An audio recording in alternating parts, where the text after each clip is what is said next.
Famoud Bet. Je pense qu'on est là. J'espère qu'on est là parce que ça fait tellement longtemps que je ne sais même plus ce qu'on en est. Donc je pense qu'on est un des d'Afrique Famoud Bet, page 20b. Et c'est en fait, donc je pense, une 12 lignes. Je vais recompter les lignes avant la fin. Donc je recompte 2, 4, 6, 8, 10, 12, 14, 16, 18 lignes avant la fin de la page. Et voilà. Donc ça veut dire au milieu des grandes lignes quoi, de la Gemara.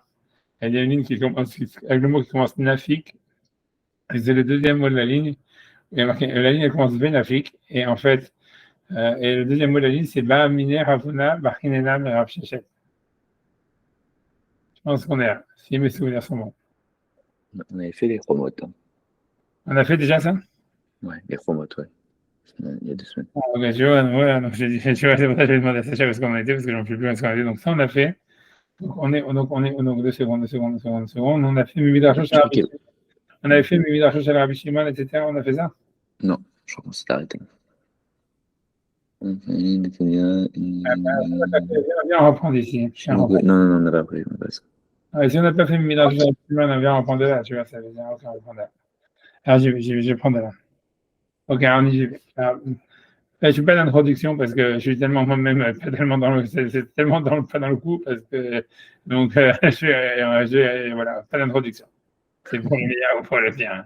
Ba'amine, Ravuna, Bachinena, Rav Shechet. Donc Ravuna, Bachinena, elle a demandé à Rav Shechet. Donc Amocher, Baït, donc quelqu'un qui vend une maison, dans des bâtés à Rechoma, c'est-à-dire dans les maisons des villes de murailles. Donc, c'est les villes de murailles donc, qui ont été entourées de murailles depuis l'époque de Josué, qui ont un statut spécifique, on avait déjà parlé. Donc, je le répète, c'est que quelqu'un qui vend une ville qu'il a reçue, a priori, une ville qui est a priori même qu'il a reçue, même, enfin, une ville qui est dans une ville de murailles entourée, qui est dans une maison dans une ville entourée de murailles depuis l'époque de Josué. En fait, il a 1 an pour la racheter, 12 mois, 1 an. Et après ça, si jamais il n'a pas racheté, ça y est, il ne peut plus la racheter. Ça veut dire, il peut la racheter si le vendeur il veut l'acheteur il veut la revendre, mais ça veut dire il n'a plus un droit de récupérer sa maison. Il a 1 an pour la racheter. Après 1 an, s'il n'a pas racheté, le vendeur, elle a l'acheteur et c'est terminé. D'accord? C'est clair? Ouais. Donc, c'est bon, c'est ça? Quelqu'un qui vend une maison dans une ville entourée de murailles depuis l'époque de Josué, il a 1 an pour la racheter s'il veut. Après, s'il n'a pas racheté pendant 1 an, elle reste chez l'acheteur. Bien. Ouais. Ok. Donc maintenant, la Gemara demande donc Anigal Hatzaïn et non Nigal Hatzaïn. Ça veut dire, dans ce cas, l'idée, c'est de savoir. Je pense qu'on avait déjà fait ça. Ouais, je pense qu'on avait déjà fait ça. Mais c'est pas grave, on relit. Est-ce qu'on peut la racheter à moitié ou pas? Ça veut dire, est-ce que voilà, quelqu'un a la moitié de l'argent, est-ce qu'il pourrait dire au vendeur, je veux dire à l'acheteur, voilà, j'ai pas de quoi racheter toute la maison pendant cette année, mais j'ai de quoi acheter la moitié. Alors, est-ce qu'il peut obliger l'acheteur à rendre la moitié de la maison? D'accord? On avait fait tout ça, on avait fait l'oral, etc. Je me souviens. Mais on avance. Geulato, Misder, Fuzla, Gamar. Est-ce qu'en fait, on apprend en Geulato, il y a une Zerachava de Geulato. On ne va pas refaire les psukim et tout ça parce qu'on l'avait déjà fait, mais il y aura une Zerachava entre Geulato, entre un champ d'un héritage, ou dans le champ d'un héritage, donc là-bas, la halakha, elle est différente, puisque là-bas, mais ça ne change rien, mais c'est-à-dire, là-bas, la halakha, elle est différente que le vendeur, il doit, au contraire, c'est-à-dire, quand quelqu'un il vend un champ qu'il a reçu en héritage de ses parents, la halakha d'après la Torah, elle est que, en fait, il doit laisser la vente au minimum pour 2 ans. Et après 2 ans, il peut racheter le champ chaque année jusqu'au Yovel. Et s'il ne le rachète pas, au Yovel, le champ il revient chez le vendeur. C'est bon? Ça veut dire, dans le cas du Darouda, on va garder ça en mémoire parce que ça va être utile après. Donc, c'est dans quelqu'un qui vend un champ, normalement, un champ qu'il a reçu en héritage, il a 2 ans pour le racheter. Pendant 2 ans, et la vente, elle doit être effective. Il faut qu'il le vende au moins pendant 2 ans pour que l'acheteur, en fait, il puisse, tu vois, ça veut dire récupérer ses investissements. Et après 2 ans, il a un droit de le racheter jusqu'au Yovel. Et au Yovel, il le reçoit gratuitement. Ok, donc dans tous les cas, dans le cas de Sder Huza, d'un champ donc, qu'on a reçu en héritage, la Torah dit clairement qu'il ne peut pas le racheter à moitié. Ça veut dire s'il veut le racheter avant le Yovel, après les 2 ans, quoi, le vendeur, il doit racheter tout le champ. soit il rachète tout le champ, soit il rachète rien, mais il ne peut pas racheter à moitié. Parce que le passage qui disait Kede Geulato pour sa Geoula, donc en fait, il ne peut pas le racheter à moitié. Donc la Gemara se demande, est-ce que dans une maison qui est vendue, qui est dans une ville de muraille, on va dire la même Xera Shava, et on va mettre utiliser Xera Shava, on va dire donc de la même manière que dans un champ qui a été reçu en héritage, on ne peut pas le racheter à moitié. De la même manière, une maison qui a été vendue, l'acheteur aussi ne pourrait pas la racheter à moitié. Donc ça, c'est la première hypothèse. Donc, puisque c'est un doute, donc la Gemara dit Geulato, Misdar, Gamar. Est-ce qu'on fait une Xera Shava entre la maison qui est dans une ville de muraille avec le champ qui a été reçu en héritage, en disant que dans les deux cas, il ne pourrait pas racheter à la moitié. Masader Hosa Ena Negerek la Hatsaïn, de la même manière qu'un champ qui a été reçu en héritage, l'acheteur ne peut pas le racheter à moitié. Abhainami, donc cette maison aussi, Nam Eno Negal la Hatsaïn, on ne peut pas la racheter à moitié. D'accord? Ça, c'est la première hypothèse. Odilma, ou bien peut-être, Echad Egalé, peut-être, tu vois, là où la Torah, elle a dit, c'est-à-dire dans le cas d'un champ, la Torah, elle a dit explicitement, tu ne peux pas le racheter à moitié. Donc, c'est uniquement là-bas où la Torah, elle a dit, tu ne peux pas le racheter à moitié. Donc, voilà. Donc, Enan Egal Hatsaïn.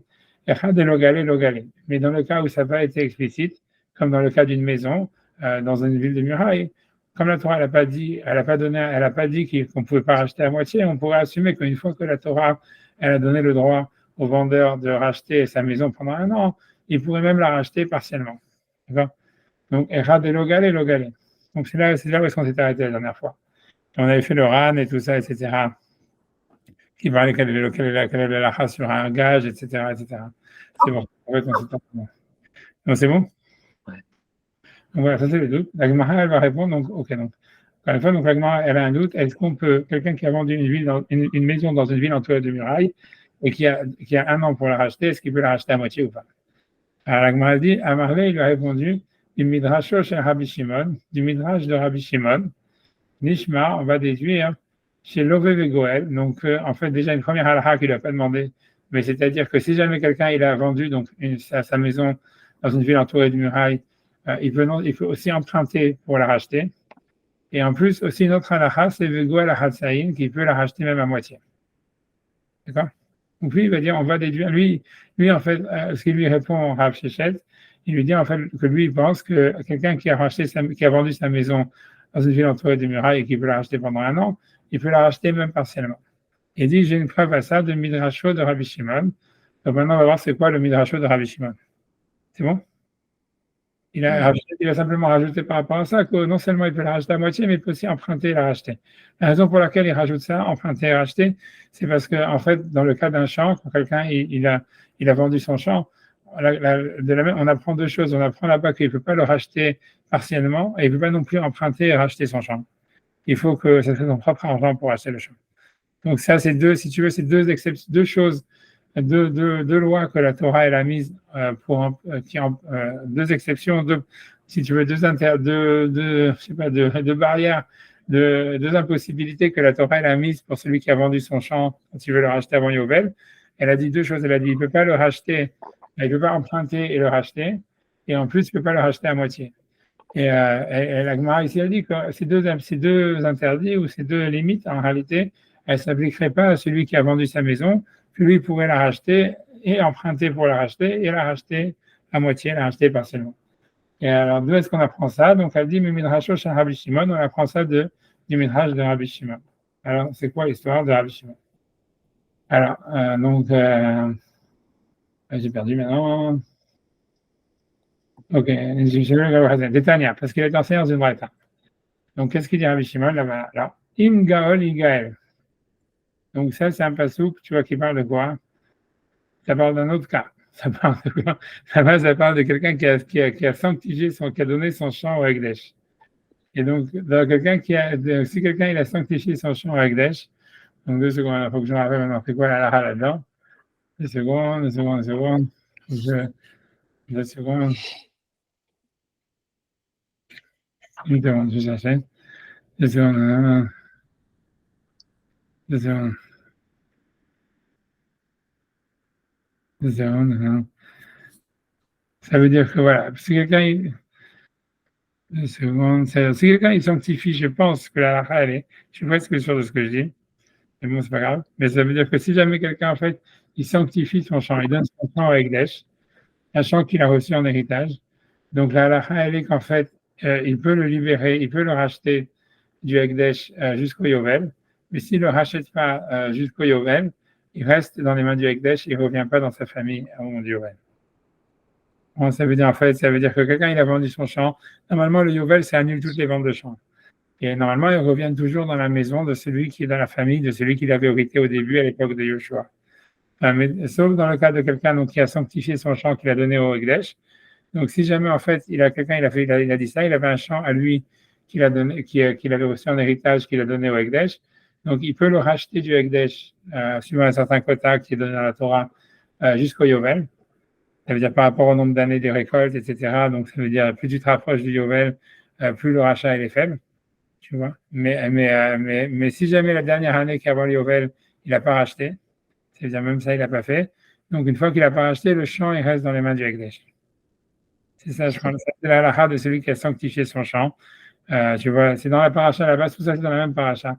En fait, tu vois, donc, tu as ces trois halakhot, tu vois, qu'il faut se souvenir, trois statuts, quoi, grosso modo. Il y a le statut de celui qui vend son champ à quelqu'un, un champ qu'il a reçu en héritage. Comme je vous ai dit, la vente, elle doit être faite pendant au moins 2 ans. Mais après 2 ans, l'acheteur, il a le droit de racheter le champ jusqu'au Yovel. Et si jamais il ne le rachète pas, il revient automatiquement au Yovel gratuitement. Ça, c'est le cas de celui qui vend son champ. Il y a celui qui vend la ville, une maison dans une ville de muraille, où à ce moment-là, il a 1 an pour la racheter. Et s'il ne la rachète pas, elle reste dans les mains de l'acheteur éternellement. D'accord? C'est ce qu'on a vu. Et le troisième statut, c'est celui qui sanctifie un champ qui avait reçu en héritage, qui le donne au Ekdesh. Donc, dans ce cas-là, il a jusqu'au Yovel pour le racheter. Et ça, il y a un barème par rapport à ça, par rapport aux récoltes et par rapport aux années qu'il y a sur Yovel, etc. Et s'il n'a pas racheté jusqu'au Yovel, à ce moment-là, le champ, il reste dans les mains du Ekdesh tout le temps. Bon, on est d'accord que le Yovel s'applique sur le premier, c'est-à-dire que pour le rachat du champ, quoi qu'il arrive, il y a le Yovel qui s'applique, mais pas sur les villes sans muraille. Villes avec muraille. Voilà, pas dans les villes avec muraille, ni même avec celui qui a sanctifié. Avec le Ekdesh. Si jamais il n'a pas racheté.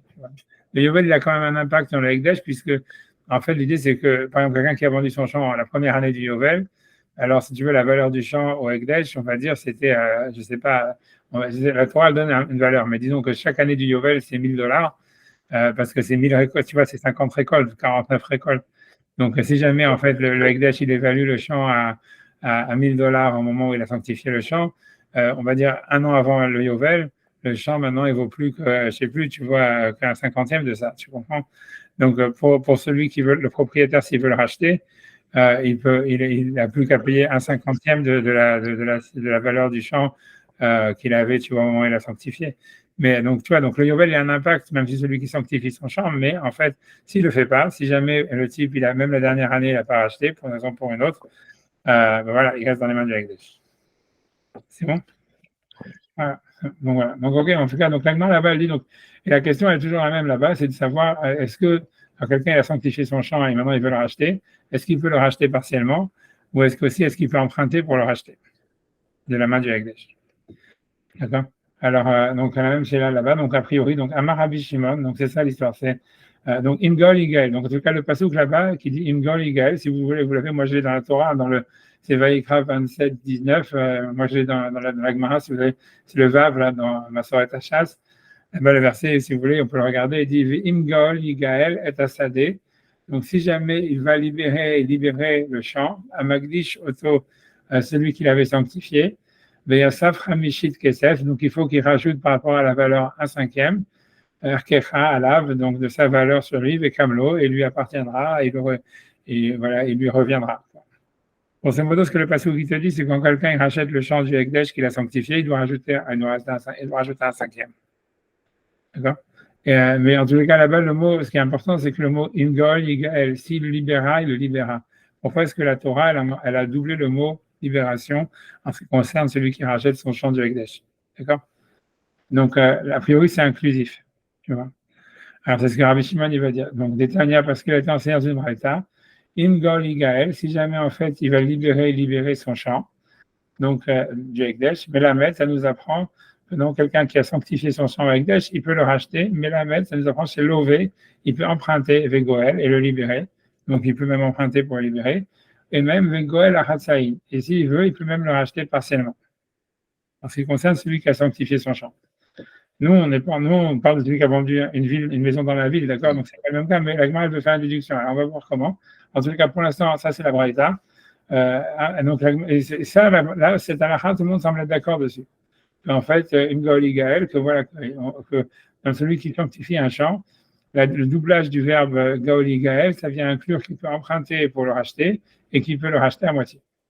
Et sur ça, ok, tu peux dire, ok, donc ça ne nous apprend rien pour notre cas à nous, qui est celui qui vend une ville dans la ville de Murat. Ah, mais la Gemara va faire une déduction par la suite. Donc, en ce cas, Rabbi Shimon, lui, va faire comme ça. Amar Rabbi Shimon. Rabbi Shimon, sur cette rachat, il va dire quelque chose.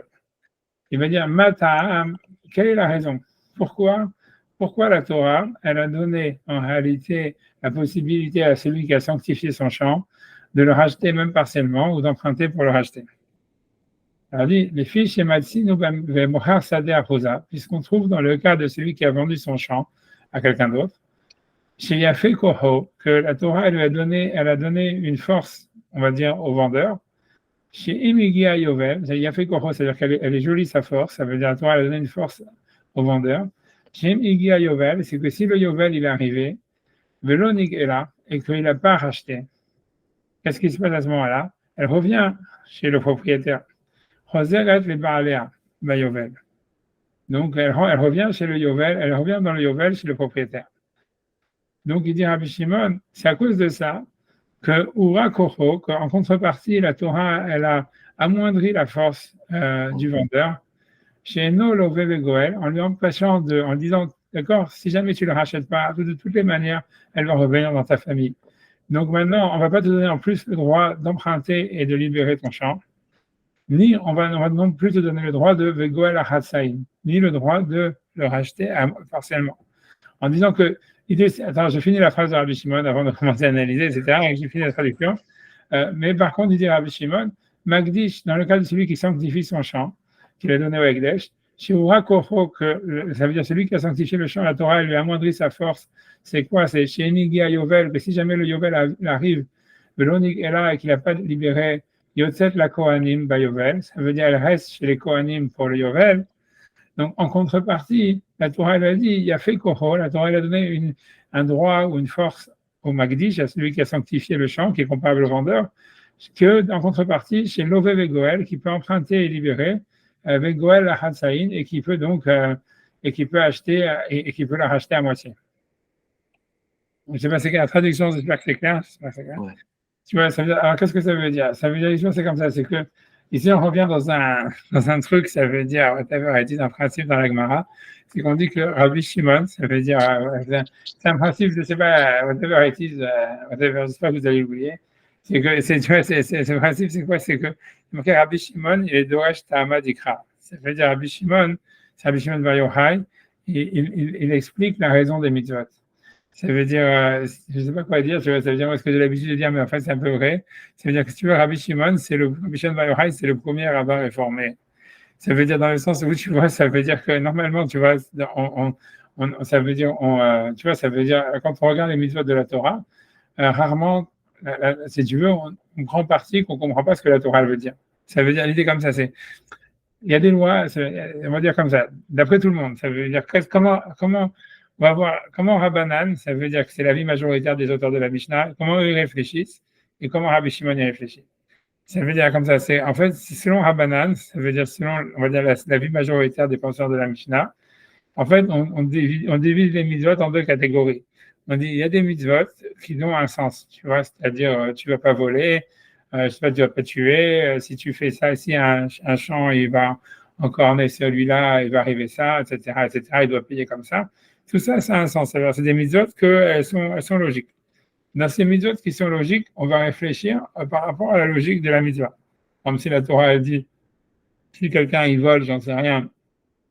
La Torah, je sais pas, elle parle de si quelqu'un il vole, je sais pas, un objet. La Torah elle va donner des exemples. Elle dit, je pense que quelqu'un qui a volé un habit, il doit payer le double. Tu dis pas, puisque la Torah elle a pris l'exemple d'un habit, ça veut dire c'est qu'un habit. Mais si quelqu'un il vole, je sais pas, un stylo, ça sera une autre halakha. Non, tu dis, si quelqu'un il vole un habit, il paye le double. Si quelqu'un il vole un stylo, il paye le double, jusqu'à preuve du contraire, parce que c'est des mitzvot logiques. Par contre, tu vois, quand la Torah, elle dit, si quelqu'un il vole un agneau, il doit payer 4 fois, et si quelqu'un il vole un bœuf 5 fois, la valeur du bœuf, tu dis pas, tu peux pas étendre ces lois. Tu dis, voilà, je sais pas pourquoi la Torah, elle a dit ça. Donc la Torah, elle a dit, mais voilà, je ne vais pas dire qu'est-ce que si quelqu'un il vole un âne, ça va être comme s'il vole un agneau ou c'est comme s'il vole un bœuf. Parce qu'en fait, le fait même que la Torah elle a mis, ça veut dire voilà, ça on comprend pas la raison de cette mitzvah. Donc on l'accepte, mais on n'en fait pas des déductions. On n'essaie pas de construire une logique par derrière. Même si peut-être il y en a une, Rashi va donner des exemples, l'Agmara elle essaie les midrashim, etc. L'Agmara elle essaie de donner des raisons pourquoi quelqu'un qui vole un agneau il paye 4 fois, un bœuf 5 fois. Tu vois, elle va donner des raisons, mais ces raisons-là, on n'en donne pas une implication à l'Afrique. Ça reste simplement, tu vois, des raisons qui sont de midrash. Tu vois, l'Agmara dit, je sais pas, là-bas, celui qui a volé 4 fois, c'est parce que parce que quand il prend l'agneau, c'est qu'il doit le porter sur les épaules. Donc, il a travaillé pour le voler. Donc, en fait, il est moins pénalisé que celui qui a volé un bœuf. Que celui qui vole un bœuf, il ne le porte pas, il ne fait que le guider. Donc, non seulement il a volé, mais en plus, il n'a pas travaillé. Donc, la Torah a pénalisé plus celui qui vole un bœuf que celui qui vole un agneau. Mais la Torah, ok, ça c'est marqué dans Rashi, c'est marqué dans le Midrash, etc. Mais on ne va pas dire, à cause de cette raison, tout celui qui porte un objet, quand il l'a volé, il va payer 4 fois, et quand quelqu'un il va tirer un animal sans le porter, il va payer 5 fois. Tu ne construis pas une déduction halachique de cette raison midrashique. Tu dis non, c'est une loi qu'on ne peut pas comprendre, et donc c'est un choc, et je ne comprends pas. Tu vois. Ouais, donc ça, c'est la vie de Chachamim. Ça veut dire que les Chachamim, eux, en fait, ils pensent qu'il y a des mitzvot, encore une fois, logiques. Il y a des mitzvot, et ces mitzvot logiques, je peux les détendre par rapport à la logique tant que je n'ai pas une preuve du contraire. Par contre, il y a des mitzvot qui ne sont pas logiques. Et ces mitzvot qui ne sont pas logiques, même si je peux trouver des logiques qui pourraient, en fait, donner un sens à ces mitzvot, puisque c'est sûr que les mitzvot, elles sont pas absurdes, elles ont un sens, mais en tous les cas, on ne peut pas définir ces mitzvot par rapport au sens qu'on va leur donner. Tu vois, ça c'est l'avis de Chachamim. Par contre, Rabbi Shimon, d'une manière fondamentale, lui, il pense que toutes les mitzvot, à partir du moment où la Torah, elle a donné, ça veut dire que même les mitzvot qui n'ont pas vraiment de sens, tu vois, ça veut dire que, tu vois, qui n'ont pas vraiment de sens, si moi je peux leur donner un sens, tu vois, c'était pas ça surtout, mais en tous les cas, sur certaines mitzvot, ça veut dire en tous les cas, sur certaines mitzvot, comme des mitzvot qu'on va voir ici, il dit Rabbi Shimon, il dit que si moi je peux leur donner un sens, je dois définir la halakha par rapport au sens que moi je leur ai donné, qu'on peut leur trouver. Et donc, ça veut dire, tu vois, donc je vais donner un exemple, ça veut dire, ça paraît, donc c'est une discussion théorique qui a beaucoup de ramifications, mais qui a beaucoup de cas, tu vois, qui donne beaucoup de qu'on retrouve beaucoup dans le Talmud. La vie de Rabbi Shimon est difficile, tu vois, ça veut dire, c'est évident que Rabbi Shimon, tu comprends lui-même, il n'est pas, comme je veux dire, un rabbin réforme, ça veut dire, c'est sûr que tu vois que lui-même, il fait pas ça tout le temps. Ça veut dire, lui-même, il est d'accord qu'il y a des mitzvot où en fait c'est des chukim et on ne peut pas donner vraiment de raison, même si on trouve une raison, c'est une raison qui ne peut pas expliquer la mitzvah. Mais il y a certaines mitzvot, par exemple dans le cas chez nous ici, dans ces cas-là, où en fait lui il pense que la raison, elle peut être suffisante pour définir la halakha. Je ne sais pas si c'est clair ou c'est pas clair.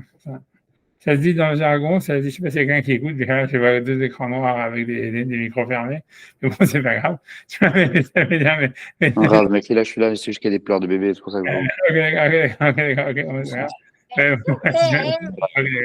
pour ça que je suis là. D'accord. Ok, bon, c'est bon. Ok, donc ça c'est voilà. Donc maintenant l'histoire elle est comme ça. Donc Rabbi Shimon, qu'est-ce qu'il dit ici? Donc Rabbi Shimon lui il pense que ces mitzvot là, ça veut dire que les mitzvot ici du rachat d'un champ qui a été vendu ou qui a été sanctifié au Hekdesh, en réalité selon lui, en fait c'est des mitzvot ça veut dire on peut les aborder d'une manière rationnelle et que la rationalité elle va définir la halakha dans ces mitzvot. Donc c'est pour ça que lui il dit comme ça. Donc Rabbi Shimon il dit simplement un truc comme ça. Il dit voilà, la Torah, elle a dit, donc lui dit, voilà, on voit que la Torah, elle a dit que si jamais quelqu'un, il a vendu, je reprends encore une fois, quelqu'un, il a vendu son champ, et donc pendant 2 ans, il ne peut pas le racheter, mais après ça, il peut le racheter chaque année. Et s'il ne le rachète pas, il lui revient de toutes les manières gratuitement au Yovel. Et la Torah, elle a dit, il peut le racheter quand il veut, etc., mais après les 2 ans, mais il ne peut pas le racheter partiellement, il ne peut pas l'emprunter et le racheter. Ok, ça c'est une chose.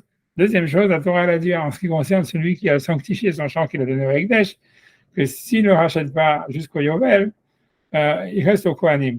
Les Kohanim, il ne revient pas dans sa famille, il reste chez les Kohanim. Mais malgré tout, la Torah elle a dit que celui qui a sanctifié le champ, il peut emprunter et libérer son champ, et il peut aussi le racheter partiellement. Donc Rabbi Shimon, il dit, voilà, c'est ces deux mitzvot, ça veut dire, il y a une logique qui se dégage de ces halachot. Rabbi Shimon, il dit, on peut comment dire, dégager une logique de ces halachot.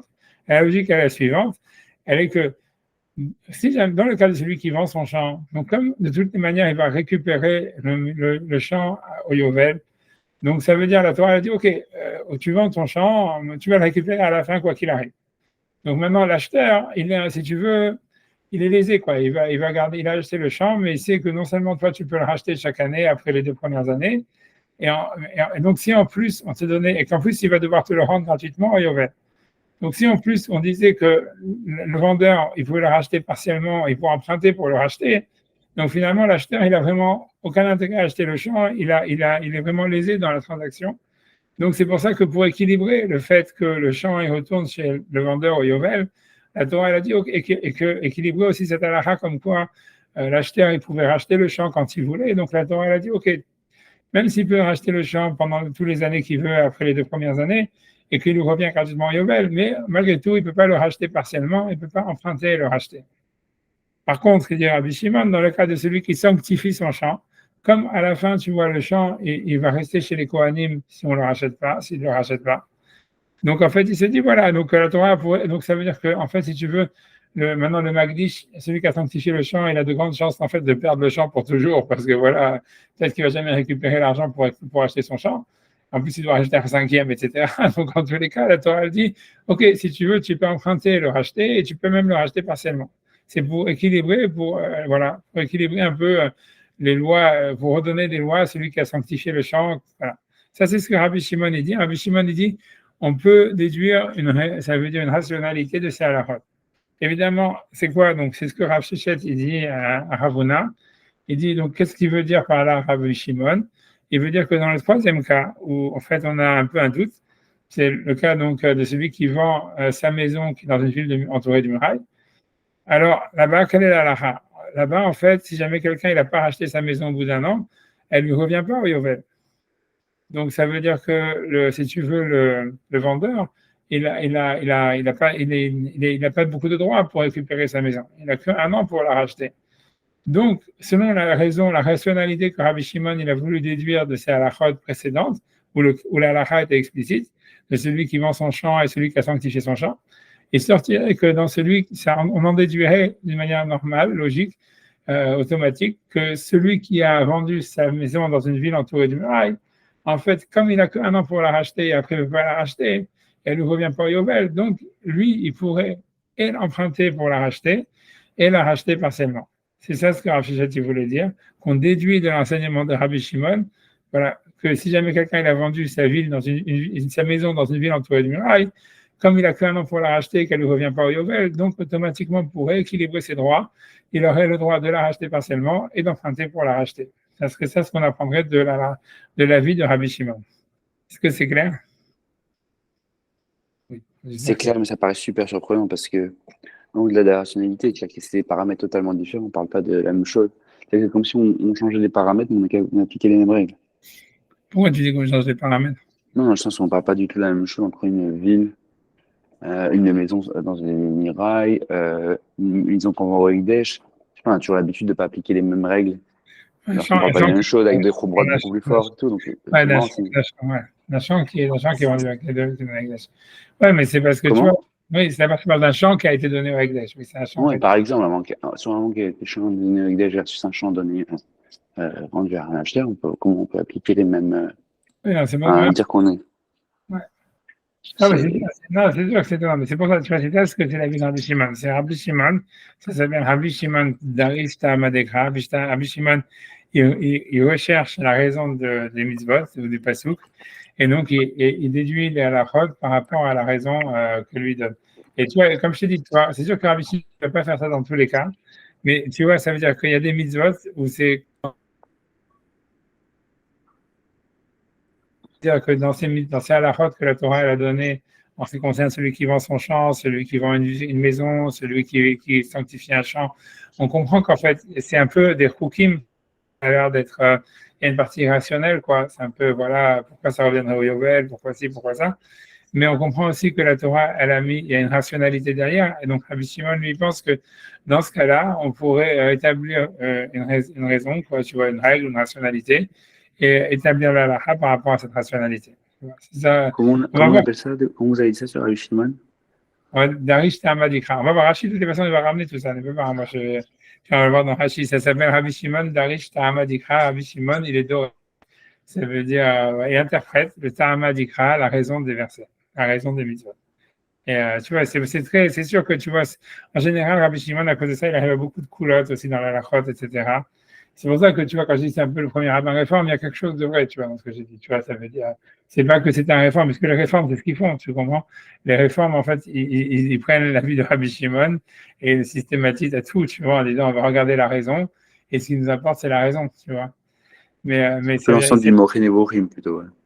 ouais, peut-être. Mais tu vois, parce que dans le Rambam, il ne dit pas que la raison de la halakha, tu vois, il dit, voilà, les mitzvot, elles ont une raison, mais il ne dit pas que la raison, elles vont définir la halakha, tu comprends? Ouais. Il dit, voilà, tu vois, c'est tout. Ça veut dire la raison, c'est l'interprétation. Et ça, les autres Tanaïm, ils sont d'accord que les mitzvot, elles ont une raison et qu'en fait, ça veut dire même, tu vois, la plupart des Tanaïm sont d'accord que les mitzvot ont une raison. Et que, comme je t'ai dit, à chaque fois, le Midrash, il va donner, même sur pourquoi ne pas manger du lait avec de la viande, pourquoi ne pas coudre du lait, coudre du lin avec de la laine ensemble. Les Hachamim vont donner des raisons, les Midrashim, ils vont donner des raisons. Mais ils vont pas déduire une halakha de ces raisons, tu vois. Alors que Rabbi Shimon, dans certains cas, encore une fois, c'est pour ça que la vie de Rabbi Shimon n'est pas systématique, parce que sinon, tu vois, ça veut dire que ce serait vraiment une réforme. Or, c'est pas une réforme. Tu vois, ça veut dire, en tous les cas, dans certains cas, à mon avis, tu vois, c'est dans certaines mitzvot, dans les mitzvot où on sent qu'il y a une part de rationalité, comme par exemple ce cas-là, il y en a plein d'autres.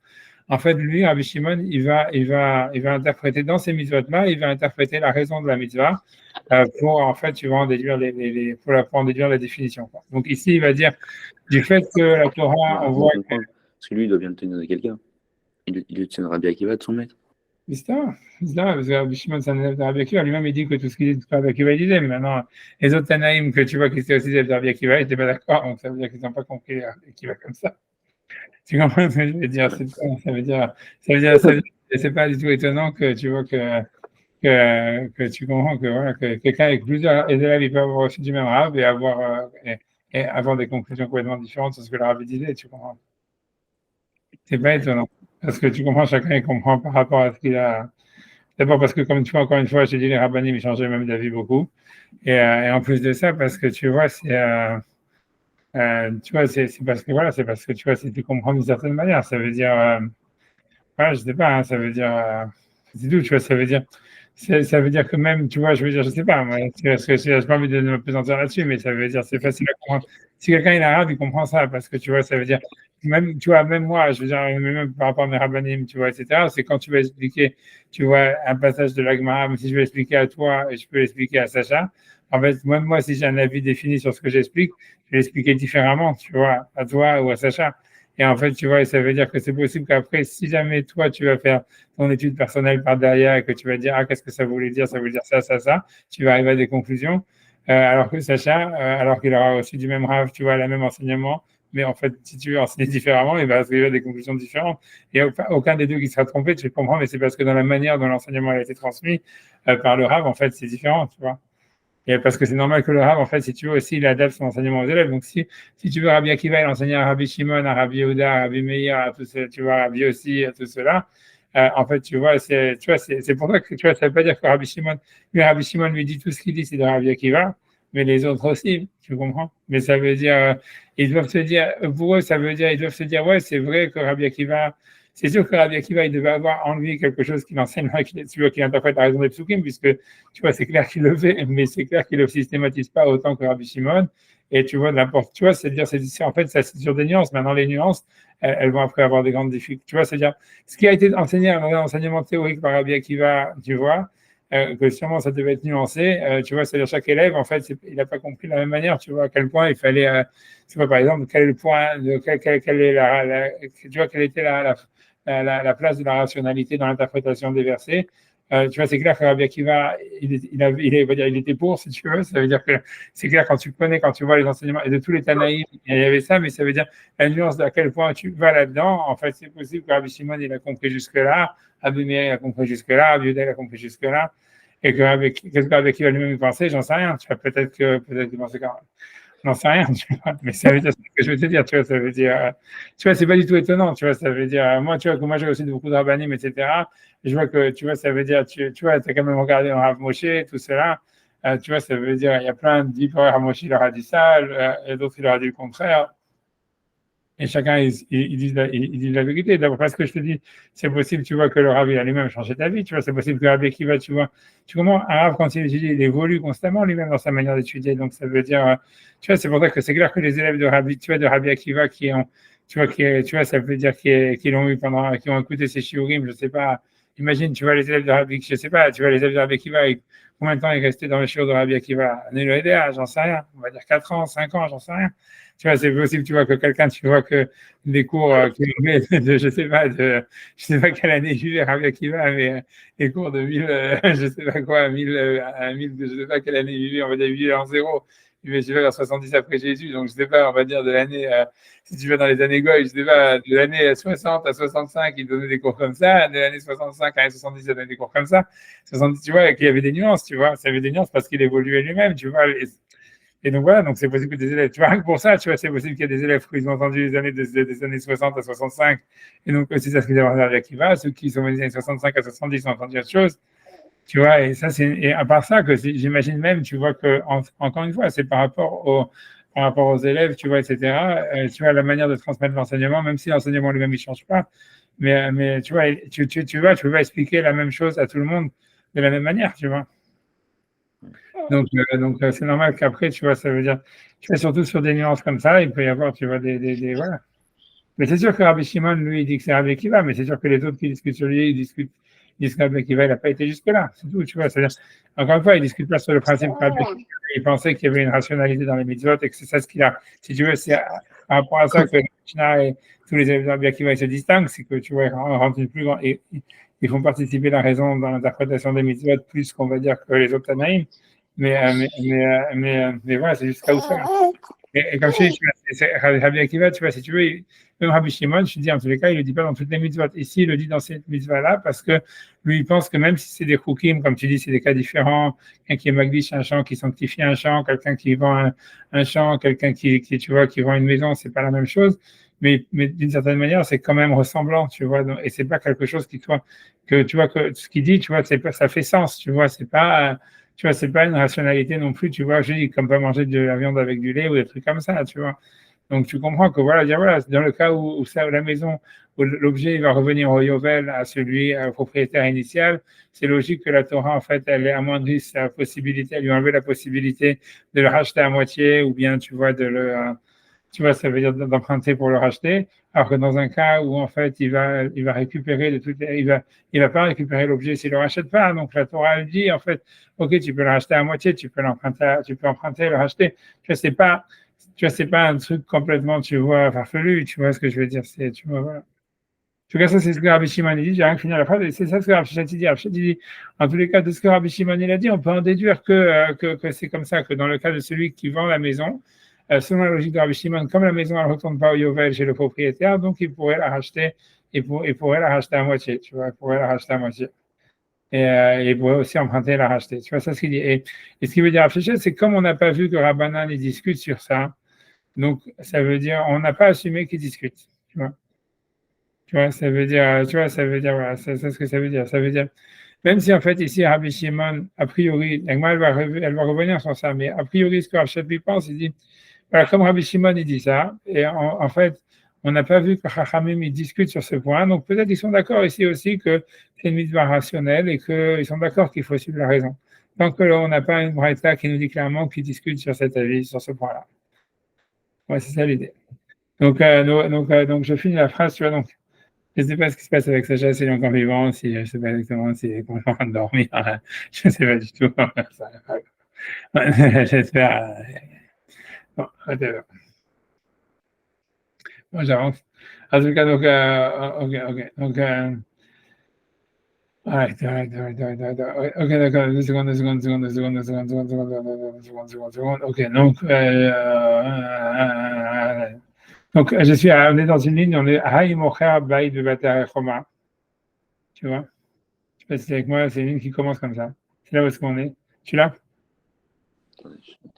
C'est 2, 4, 6, 8, 9 lignes avant la fin. 2, 4, 6, 8, 2, 4, 6, 8, 9 lignes avant la fin. Voilà, c'est ça. Haï Mocher, exactement. Je sais qu'il a la résurrection des morts. Donc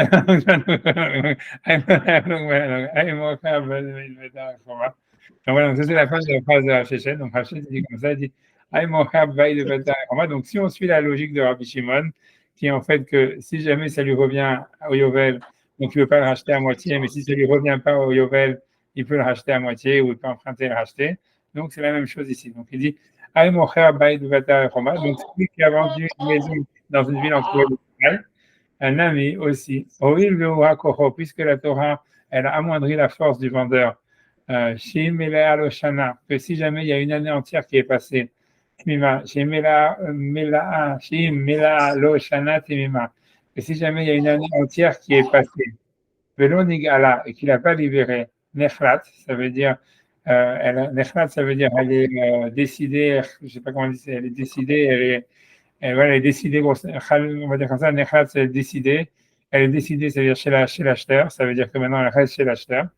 Donc, en contrepartie du fait que donc on a enlevé cette force au vendeur qu'elle ne revienne pas chez lui au Yovel, donc en contrepartie, il y a fait Kocho, la Torah, elle a embelli sa force, dans le sens où elle a donné des droits supplémentaires, chez Lové Vegoel, qui aurait le droit d'emprunter pour libérer sa maison, et que aussi Vegoel a Hatsaïn, et que même s'il n'a pas assez d'argent, il peut la libérer partiellement. D'accord.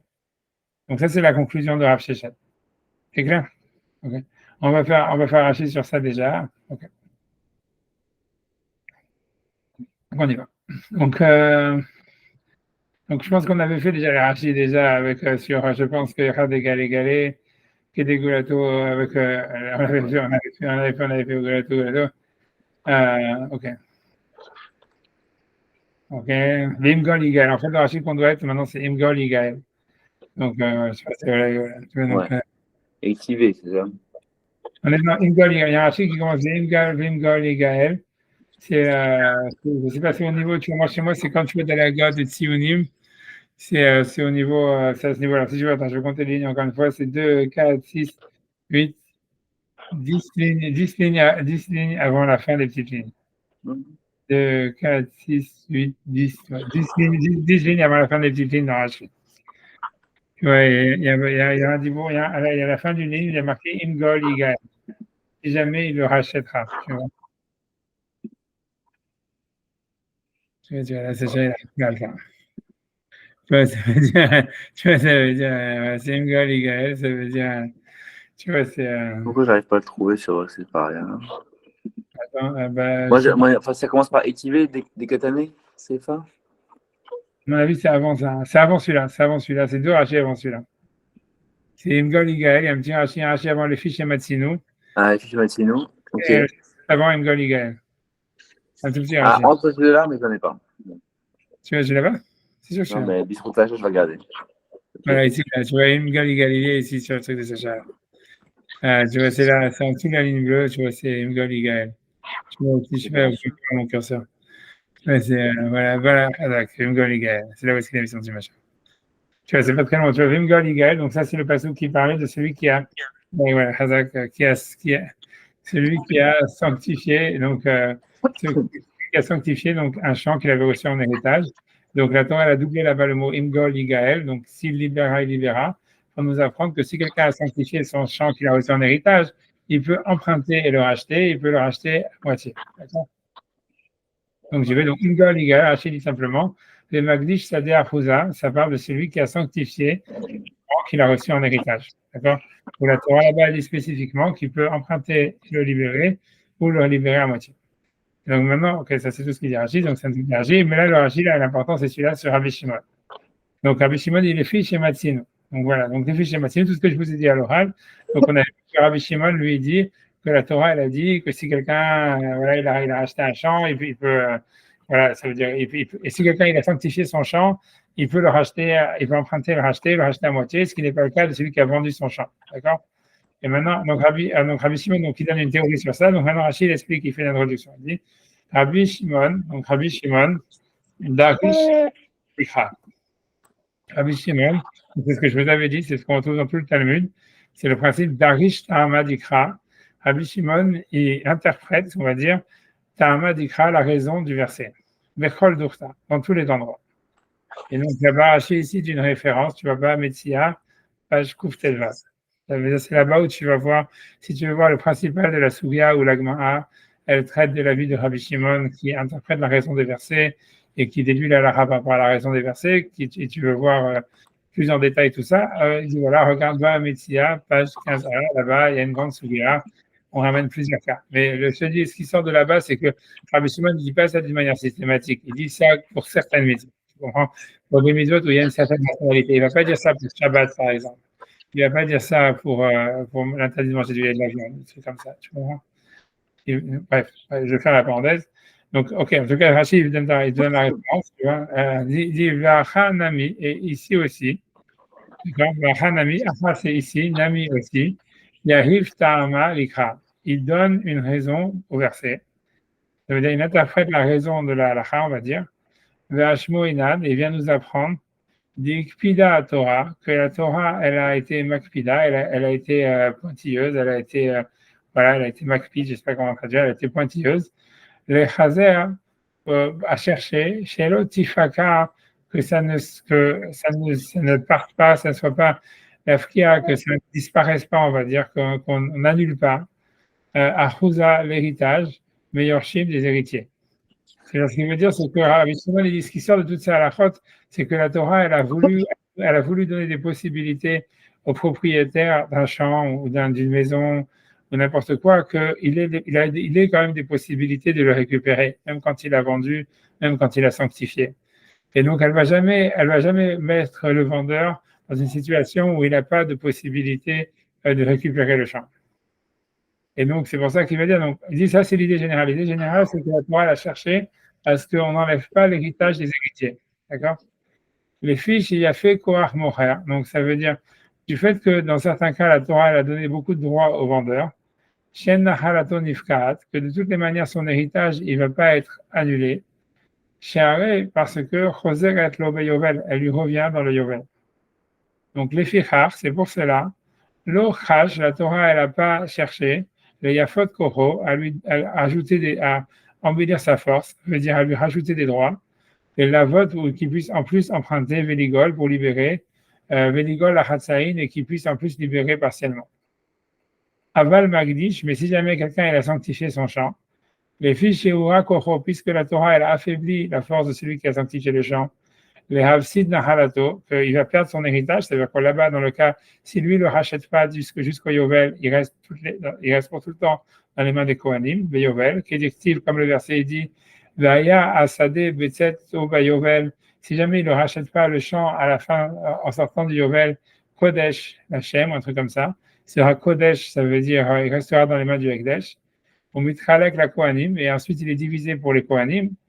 Donc il dit, donc à cause de ça, la Torah Yifa Akatuv Kocho, la Torah elle a embelli la force, ça veut dire elle a donné des droits au vendeur ou à celui qui a sanctifié le champ. Betrilat Pidiono, au début de son rachat, en lui donnant le droit de l'ilvot Veligol, ça veut dire de pouvoir emprunter pour libérer, Veligol Achatsaïn, et de pouvoir libérer partiellement. Et donc, puisque ça c'est la loi, si tu veux, c'est ça la raison que Rabbi Shimon il donne à ses halachot, au Meacha et deux ici, Itlan les Migmar, Itlan il y a pour nous, il y a l'an pour nous, les Migmar, lieu de déduire, Nami aussi, Mocher Bait Bebater Echoma, celui qui vend une maison dans une ville entourée de murailles, que logiquement, des Lové Vegoel, qui pourrait emprunter et libérer, Vegoel Achatsaïn et qui pourrait libérer à moitié. Pourquoi? Share Uvra Koro, puisque la Torah elle a amoindri la force du vendeur, que s'il ne le libère pas au bout d'un an, lui Khalet Besaf Shana, ça veut dire elle est décidée, elle reste définitivement Besaf Shana à la fin de l'année, chez l'acheteur, vélo Yatsé Yovel, et qu'elle ne sortirait pas pour le Yovel. D'accord? C'est clair?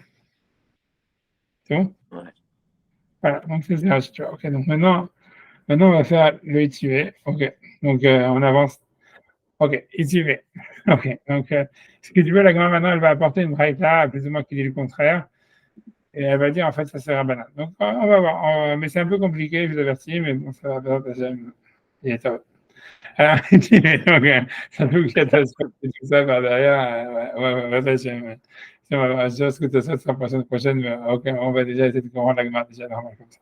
Alors, ITV, donc la grammaire, elle a dit, elle dit, elle a objecté. Donc elle dit c'est quoi? Donc elle dit Imgol Igael. Donc encore une fois une autre question. Donc on revient dans ce passage-là qui parle de celui qui a sanctifié son champ, tu vois, et que donc la Torah elle a doublé la possibilité de le libérer. Donc si tu veux dans le Tivé, la Braïta, si tu veux, l'auteur de la Braïta il discute pas sur la déduction de base en disant Imgol Igael. Donc si quelqu'un a sanctifié son champ, voilà, donc il peut le libérer. Mais la med, ça nous apprend chez Lové, donc du fait qu'on a doublé le verbe Gaol, Igael, il le libéra, il le libéra. Mais la med, ça nous apprend chez Lové Vegoel, qui peut emprunter et le libérer. Vegoel à Hatsaïn et qui peut le racheter à moitié. D'accord? Tout ça, tout va très bien. Mais c'est la suite maintenant. Là, on va voir maintenant la manière de réfléchir de Rabbanan qui s'oppose à celle de Rabbi Shimon. Où eux, en fait, tu vois, ça veut dire, alors on va faire toute la braïta, on va comprendre, tu vois, que c'est une autre logique, c'est une autre logique. On va la faire. Donc, il dit, parce que là-bas, la braïta, elle continue d'une autre manière complètement différente, elle dit ça. Elle dit, Shiachol, parce que j'aurais pensé, Valo Dinhu, n'est-ce pas logique? Ouma, si déjà, Moher Sader Houza, celui qui vend le champ, un champ qu'il a reçu en héritage. Chez Yafé Koro, que la Torah, elle a donné une force supplémentaire. Ça veut dire au vendeur.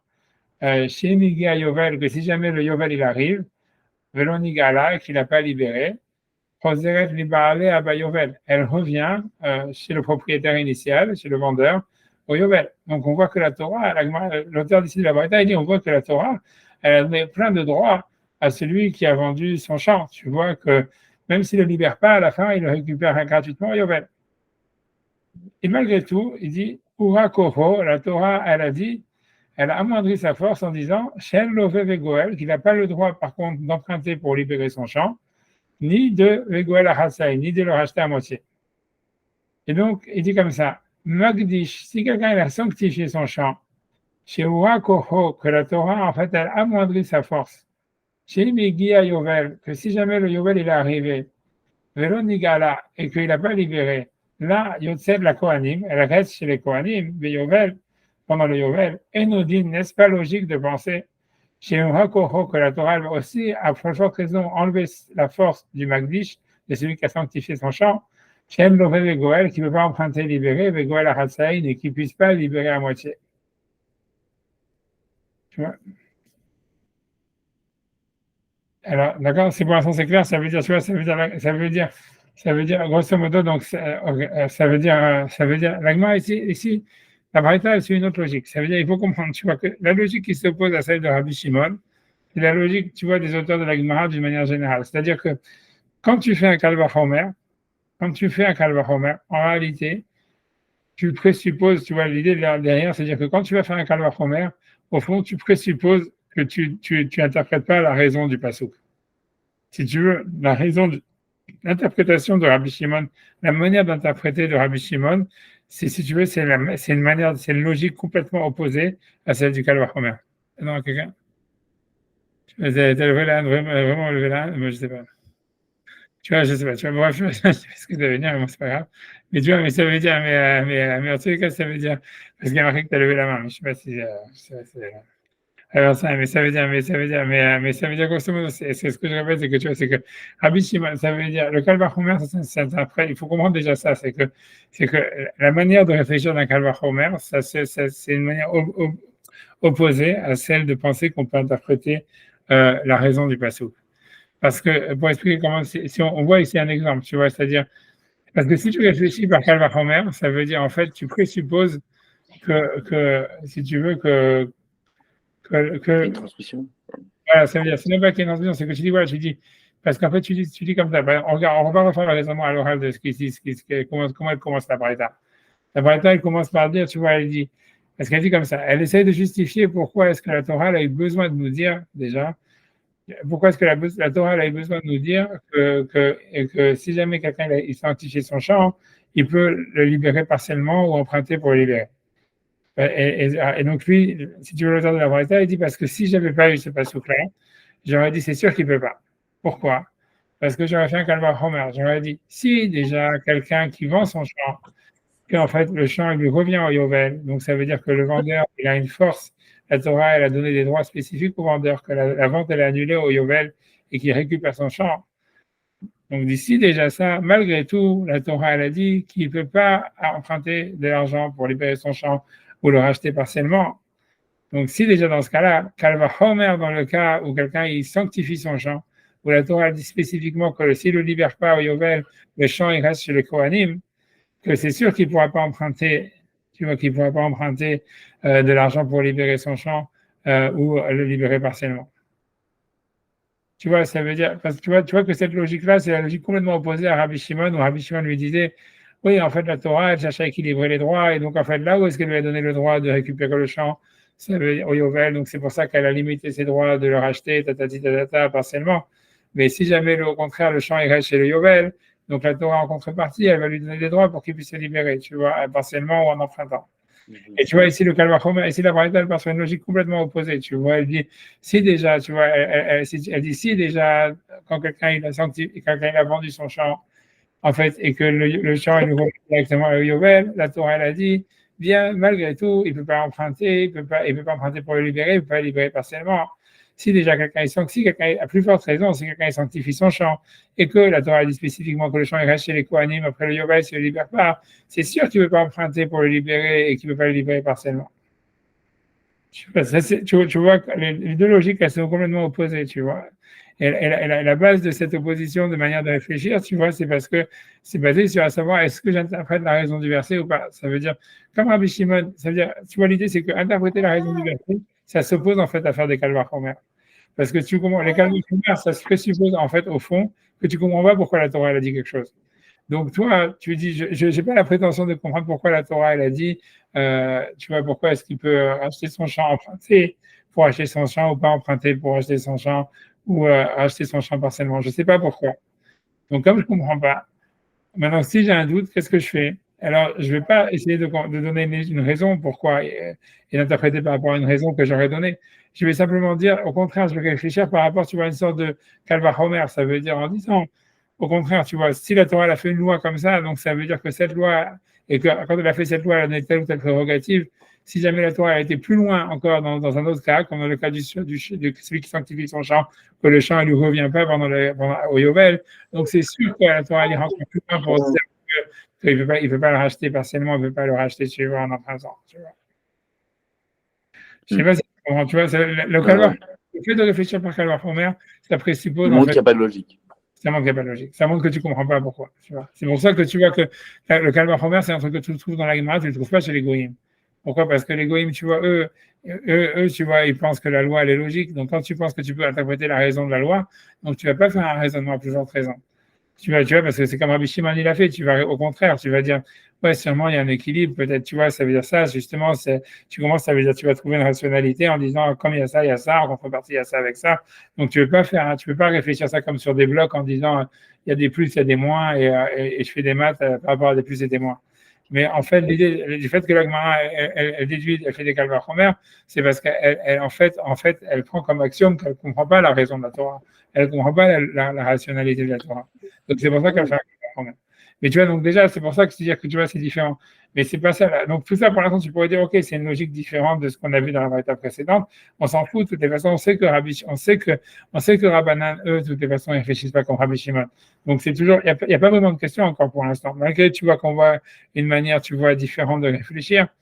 Tu vois, ça veut dire, on n'a pas encore vu la question, mais la question, elle vient de la suite, puisque tu vois, dans la variété, elle va être complètement spécifique. Elle va dire explicitement après ça que dans le cas qui nous intéresse, donc de celui qui vend une ville dans une ville entourée de murailles, que en fait, voilà, on va voir. Donc je fais. Donc tu vois, je reprends à partir du étivé, tu vois, je reprends le étivé.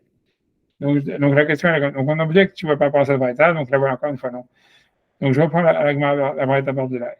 On a objecté, donc dans le cas de celui qui sanctifie son champ, on te dit que quoi que la Torah a doublé le mot Gaol Igael pour expliquer qu'il peut emprunter pour libérer son champ, ou bien le libérer partiellement. Si quelqu'un a sanctifié son champ, d'accord?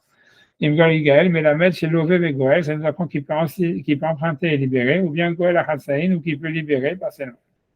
Et l'agma, donc la Braïta continue le raisonnement par rapport à cette halakha, elle dit Shiachol, parce que s'il n'y avait pas eu ces versets-là, j'aurais pensé, Valodinu, n'est-ce pas logique qu'il n'aurait pas le droit? Ça veut dire que celui qui sanctifie son champ, il ne peut pas le racheter partiellement ou l'emprunter pour le racheter. Pourquoi?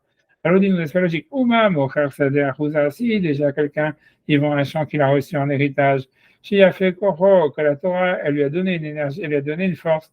Shemiga Yovel, que si le Yovel il est venu, Velonigala, et qu'il n'a pas libéré, Yovel, elle revient à la propriétaire initial, au Yovel. Malgré tout, ou à Koho, la Torah, elle amoindrit la force du vendeur. Shen Love Vegoel Achatsaïn, qui n'a pas le droit d'emprunter pour libérer, ni de libérer à moitié. Magdish, si quelqu'un il a sanctifié son champ, Shen Koho, que la Torah, elle a amoindri sa force. Shemigia Yovel, que si jamais le Yovel il est venu, Velonigala, et qu'il n'a pas libéré, et au de la Kohanim, elle reste chez le Kohanim, Yovel, pour le Yovel, et Nodin, n'est-ce pas logique, chez Urakocho, que la Torah elle va amoindrir sa force encore, Shen Love Vegoel Hatsaïn, qui ne pourrait pas emprunter et libérer, ni libérer à moitié. Donc, c'est pour ça que j'ai besoin, grosso modo, c'est pour ça que la Torah elle a eu besoin de me dire explicitement, non, c'est un décret de la Torah, malgré tout, malgré le fait que la Torah elle a amoindri la force du Magdish, de celui qui vend un champ, qui a sanctifié son champ, qui ne le retourne pas, qui le reçoit pas au Yovel. Malgré tout, la Torah lui a donné une force de le racheter à moitié ou de l'emprunter, mais c'est un décret du verset que la Torah a eu besoin de dire. D'accord? Mais l'agma, avant d'arriver à ça, donc ça c'est ce que la Braïta veut dire, mais la Braïta elle continue par la suite. Elle dit comme ça, elle dit, non, j'aurais peut-être pas eu besoin du verset. Pourquoi? Parce que je dis mal et mocher sader parce que je peux dire, tu vois, ça veut dire, je peux dire, j'aurais pas fait un calvachomer, parce que j'aurais dit non. D'un côté, mal et mocher sader parce que celui qui vend son champ, qu'il a reçu en héritage, la Torah elle a amoindri sa force aussi. Sheken ura kocho ligel miyad. Ça veut dire la Torah, elle a empêché celui qui vend son champ de le racheter tout de suite, puisqu'on avait vu en fait qu'il doit le laisser 2 ans chez l'acheteur.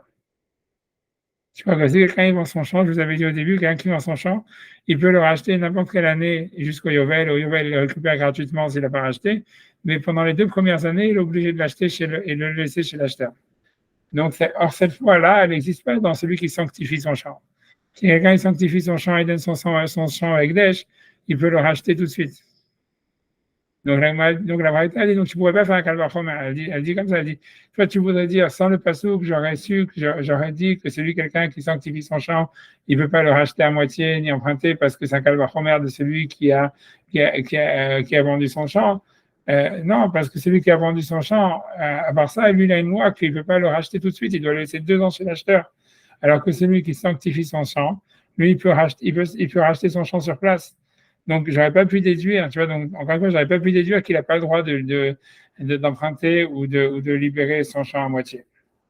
Tu vois, donc la moitié, donc c'est la moitié. Donc, mal et mochar sadeh achouza, donc je reprends dans les mots, c'est mal et mochar sadeh achouza, je pas ligne avant la fin, au milieu de la ligne, mal et mochar sadeh achouza, on aurait pu objecter celui qui vend un champ qu'il a reçu en héritage, chez Kanoura, Kocho Ligael, que la Torah, elle lui a amoindri sa force, il ne peut pas le racheter, Ligael Miyad, il ne peut pas le racheter tout de suite.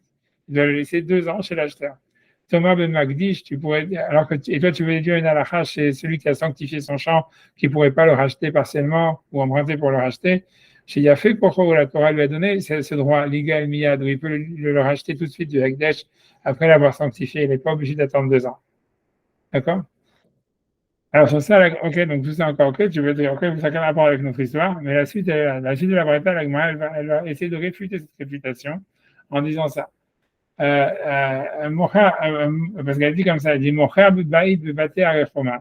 celui qui vend une maison dans une ville entourée de murailles, ça, lui, il va détruire son argument, il va prouver. Pourquoi? Puisque la Torah il a donné la possibilité d'Igal Miyad, qui peut libérer en fait sa maison tout de suite, puisque d'ailleurs il a que 1 an pour la libérer. Et malgré tout, et on voit que lui, il ne peut pas emprunter ni libérer à moitié. Ça veut dire, tu vois, si tu veux, ça veut dire, si tu veux comme ça, ça veut dire comme ça. Je répète encore une fois, je vais essayer de répéter encore une fois le cas Homer qui est marqué dans la Braïta. Ça veut dire, elle dit simplement un truc comme ça. Elle essaie d'expliquer ça veut dire, ce qu'elle essaie de faire, a priori, c'est justifier le fait que la Torah, elle a dû expliciter, elle a dû expliciter par la répétition du mot Gol, Yigael, au sujet de celui qui sanctifie son champ, qui sanctifie son champ, qui peut le racheter à moitié, et qui peut emprunter pour le racheter. Ça veut dire, la question sous-entendue de la Braïta, c'est pourquoi est-ce que la Torah elle a besoin de nous le dire? Pourquoi j'aurais supposé que c'était interdit? Et pour que la Torah ait besoin de nous le dire, en doublant le mot Gaol Igal, de nous dire que non, c'est pas interdit, qu'il peut il peut emprunter pour acheter son champ, et il peut le racheter à moitié, quand il a sanctifié son champ. Et l'Agmara, donc, ok, ça c'est la question de l'Agmara, pourquoi la Torah a besoin de nous le dire? Pourquoi j'aurais pensé que c'était interdit? L'Agmara dit, j'aurais pensé que c'était interdit parce que j'aurais fait un calvachomer de celui qui vend son champ. Parce que celui qui vend son champ, bien que le champ il revient au Yovel, malgré tout, il ne peut pas emprunter et le racheter, il ne peut pas le racheter à moitié. Donc j'aurais dit, si déjà le vendeur qui vend son champ, le champ il revient au Yovel, malgré tout, il ne peut pas le racheter à moitié et il ne peut pas emprunter et le racheter. Alors Kalva Homer, celui qui sanctifie son champ, que la Torah a dit que le champ il reste chez les Kohanim au Yovel, c'est sûr que la Torah ne va pas donner le droit ni de le racheter à moitié, ni d'emprunter pour le racheter. Ça, c'est ce que la Gemara a dit au début. La Gemara dit non, tu n'aurais pas pu faire ce Kalva Homer. Parce que d'un autre côté, on voit bien que la Torah a donné un droit à celui qui sanctifie son champ, qu'elle n'a pas donné à celui qui a vendu son champ. C'est quoi? C'est le fait de le racheter tout de suite. C'est si jamais quelqu'un a sanctifié son champ, en fait, il peut le racheter tout de suite et donner la valeur au Ekdesh et récupérer son champ. Alors que si quelqu'un a vendu son champ, en fait, il doit le laisser 2 ans chez le vendeur, chez l'acheteur. Donc, en fait, on voit que donc je pourrais dire, en fait, j'aurais dit, voilà, on voit un cas où la Torah a donné un droit à celui qui a sanctifié son champ, qu'elle n'a pas donné à celui qui a vendu son champ. Donc, je peux dire que ça veut bien dire que je ne peux pas déduire. Donc, toi, tu voulais déduire en faisant un calvachomer, si déjà celui qui a vendu son champ, il ne peut pas le racheter à moitié, ni emprunter pour le racheter. À plusieurs raisons, celui qui le sanctifie ne peut pas le racheter à moitié, ni emprunter pour le racheter. Non, parce qu'on voit que celui qui sanctifie son champ, il peut le racheter tout de suite. Alors que celui qui a vendu son champ, il ne peut pas le racheter, il doit attendre 2 ans. Donc, on voit que la Torah a donné plus de droits à celui qui sanctifie son champ qu'à celui qui a vendu son champ. Ça, c'est ce que la Braïta a dit. C'est clair? Ouais, très clair. Mais sur ça, l'Agma, elle va apporter une objection. Elle va dire, et moi, l'Agma dit, je veux refuter ton objection. Pourquoi? Parce qu'elle dit comme ça, elle dit, voilà, celui qui a vendu une maison dans une ville entourée de murailles, on voit que lui, il peut racheter sa maison tout de suite, puisque justement, il a qu'un an pour la racheter. Et elle dit, malgré tout, il ne peut pas l'emprunter pour la racheter, ni la racheter à moitié. Et voilà. Donc, la Braïta, elle s'arrête là. Et donc, elle dit, grosso modo, la Braïta, elle veut dire, et donc, on voit que ce n'est pas un argument. Et donc, en fait, c'est pour ça que la Torah a eu besoin de dire, en sujet de celui qui sanctifie son champ, qu'en fait, il peut pas le racheter. Il peut le racheter à moitié ou il peut emprunter pour le racheter. Tu vois, qu'est-ce que tu m'aurais dit? Tu m'aurais dit, ah voilà, on voit que celui qui sanctifie son champ, il peut le racheter tout de suite. Tu vois, il peut le racheter tout de suite. Mais on voit que même celui qui vend une ville dans une ville entourée de murailles, il peut racheter la maison tout de suite. Et malgré tout, il ne peut pas la racheter à moitié, il ne peut pas emprunter pour la racheter. Ça, c'est ce que la Braïta a dit. Tu vois, donc ça veut dire que la Braïta a dit clairement qu'elle a compris, tu vois, d'une manière normale, ça veut dire évidente, que celui qui a, si tu veux, que celui qui est le gars qui nous intéressait, que celui qui a vendu une maison dans une ville entourée de murailles, il ne peut pas la racheter à moitié, et il ne peut pas la racheter, emprunter et la racheter, le contraire de ce que nous on avait déduit, de ce que Rabbi Shimon il avait dit. Tu vois. Et si tu veux, donc, je vais simplement, je vais expliquer, donc ça veut dire, je vais extrapoler, dire qu'en fait, tu vois, si tu veux, c'est pas étonnant. Ça veut dire, c'est pour ça que l'Agma, elle va dire, tu vois, ça veut dire que l'Okashia, la suite de l'Agma, ça va être ça, c'est Rabbanan, ça c'est Rabbi Shimon.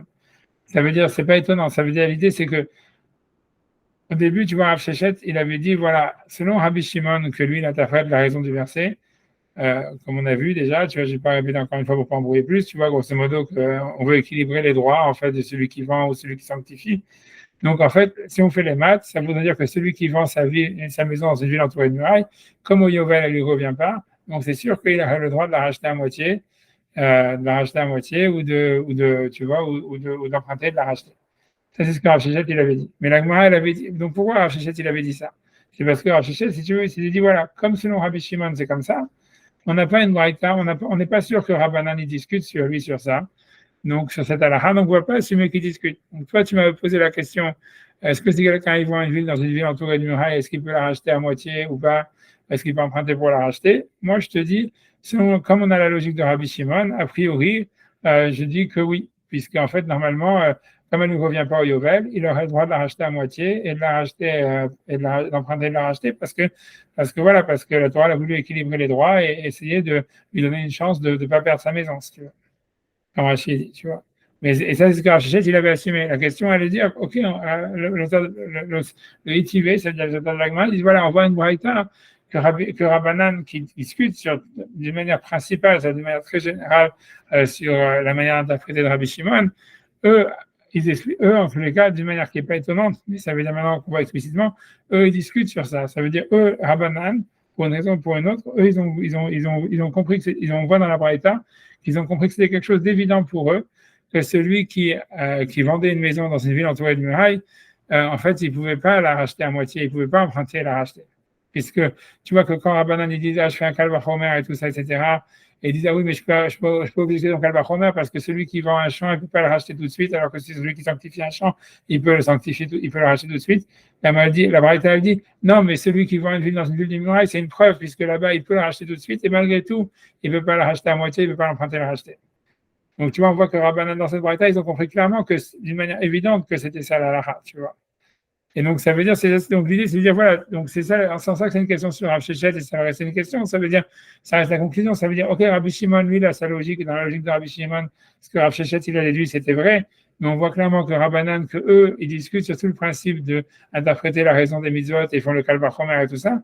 Eux, en fait, tu vois, si tu veux, eux, en fait, ils pensent d'une manière évidente pour eux que si quelqu'un, il a vendu, il a vendu une ville une ville entourée de murailles, une maison dans une ville entourée de murailles, ils ne pourraient pas la racheter à moitié, ni emprunter et la racheter. Et la raison pour eux, c'est parce qu'ils font un kalvachomer. Ils disent, si déjà, donc quelqu'un qui vend un champ, et que la Torah dit qu'il lui revient au Yovel, la Torah lui interdit d'emprunter pour le racheter ou de le racheter à moitié.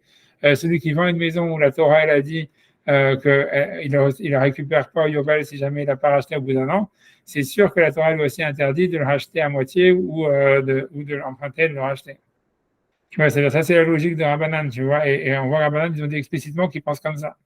Et donc, ça veut dire que, tu vois, donc voilà, donc la halakha, elle est comme Rabbanan. Donc, c'est ça, sans ça que c'est une question sur Rav Shechet. Ça veut dire, l'idée, elle est de dire, tu vois, et ça va rester une question, tu vois, ça veut dire, voilà, c'est comme si la Gemara disait, voilà, ce que tu as dit, c'est Rabbi Shimon, c'est vrai, tu as raison que Rabbi Shimon, selon Rabbi Shimon, en réalité, quelqu'un, il pourrait racheter, quelqu'un qui a vendu une ville dans une maison, dans une ville entourée de murailles, il pourrait racheter à moitié ou emprunter et racheter à cause de son interprétation des versets.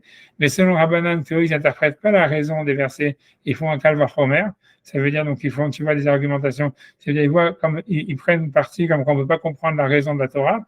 Donc, si tu réfléchis avec un kalvachomer, tu vas faire le kalvachomer suivant, encore une fois, en disant, si déjà quelqu'un qui vend son champ, où la Torah lui a donné la possibilité de le récupérer au Yovel automatiquement, gratuitement, malgré tout, la Torah elle a dit, il ne peut pas emprunter, le racheter, et il ne peut pas le libérer à moitié. Si quelqu'un y vend une maison dans une ville entourée de murailles, où la Torah elle a dit qu'après le Yovel, ça reste chez l'acheteur, puisque à bout d'un an, s'il n'a pas libéré, ça reste chez l'acheteur. Donc c'est sûr aussi que la Torah va lui enlever le droit de le racheter à moitié ou d'emprunter et de le racheter. Tu vois, du moment, et voilà, c'est ça. Tu vois, donc c'est ça ce que la Gemara va dire. Donc, tu vois, donc ça c'est la question, et la Gemara va rester sur ça en disant Lokashia, Arabi Shimon, Arabi. Ça veut dire que, tu vois, c'est la fin de la dernière page, tu vas les derniers mots de la page, c'est Lokashia, donc ce n'est pas une contradiction. Arabi Shimon, tu vois, Arabi Shimon, Arabanan.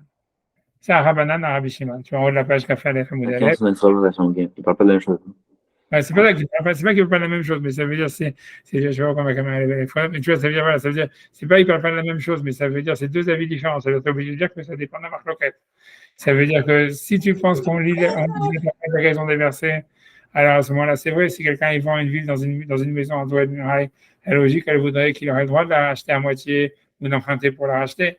Ça, c'est selon Rabbi Shimon. Mais si tu penses comme Rabbanan qu'on ne comprend pas la raison des versets, et donc tu ne vas pas commencer à créer une raison, une rationalité à travers les lois que la Torah nous a données. Donc au contraire, tu vas les regarder comme des choukim que tu ne comprends pas, mais que tu vas simplement les calculer d'une manière mathématique, et donc tu vas faire des kalvachomer.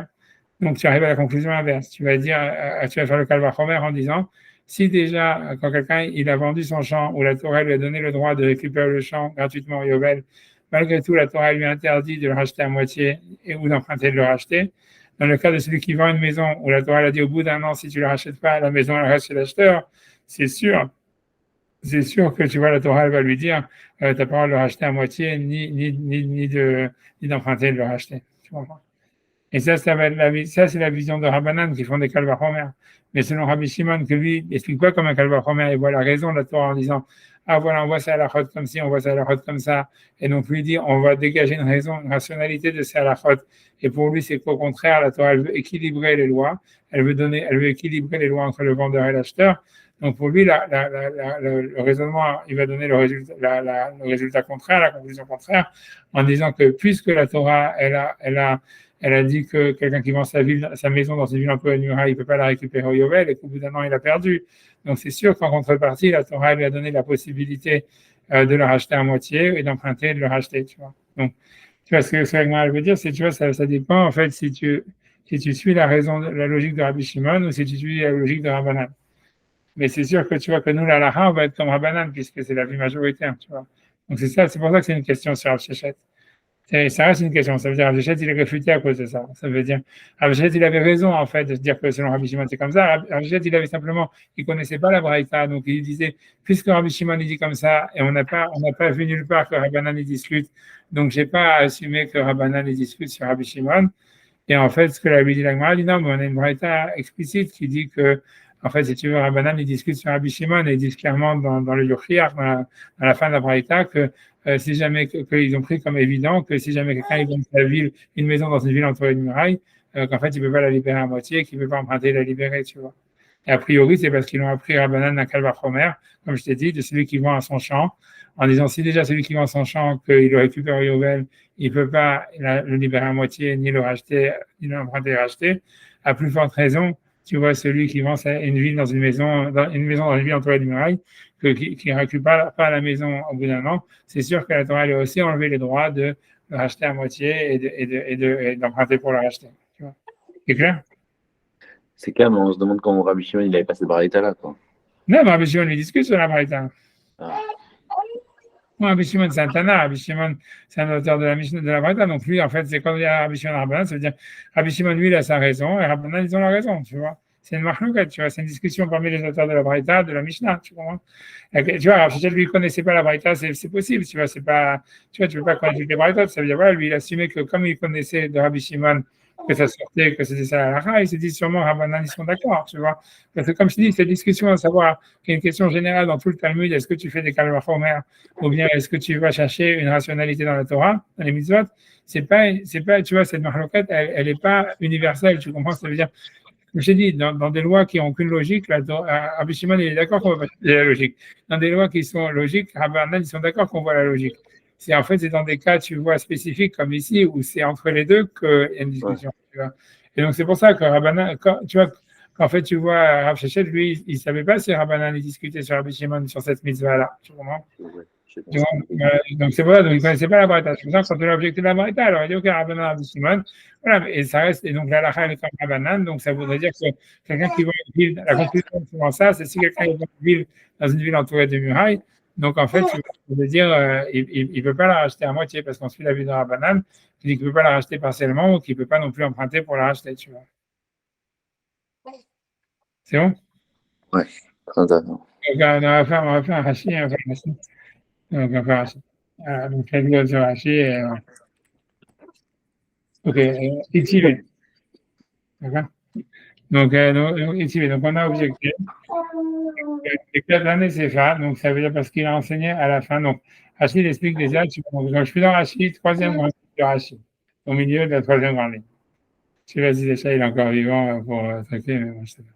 Je crois que là, ça y est, c'est comme ouvert. Mais tu vois, mais ça veut dire, donc, en tout cas, c'est troisième grande ligne de Rachid, c'est troisième grande ligne de Rachid au milieu de Rachid. Tu vois, tu vois, Itivé.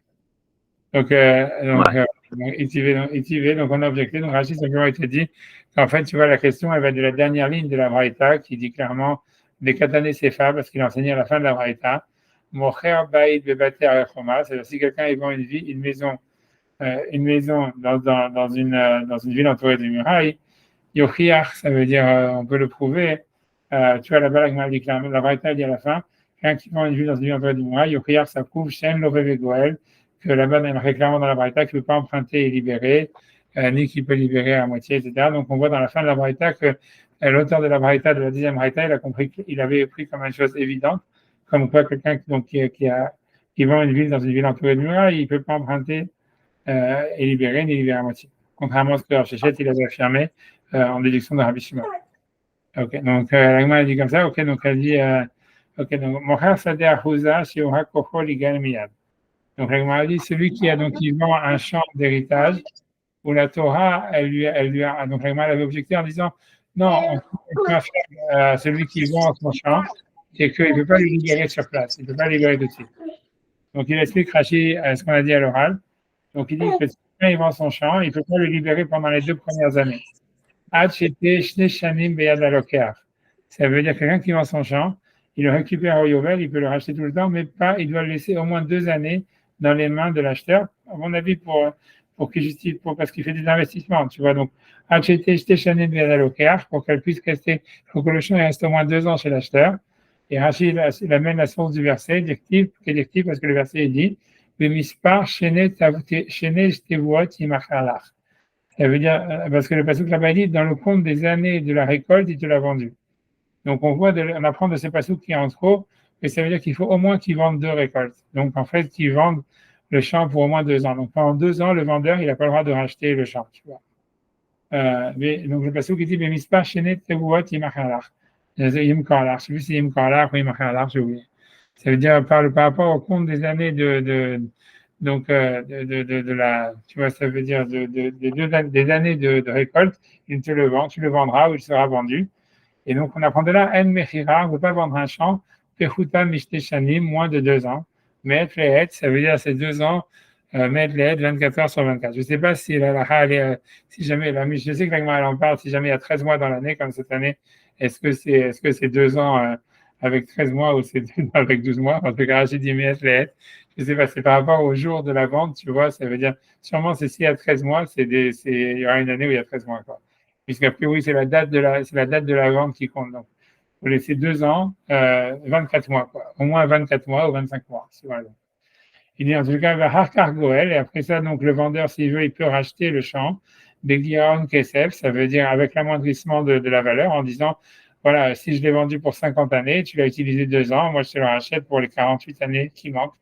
Tu vois, donc, prédictive, comme le verset dit, les Figor Bachanim, suivant le nombre des années ou la majorité des années, par rapport à ça, donc, il calcule la valeur du champ, du rachat.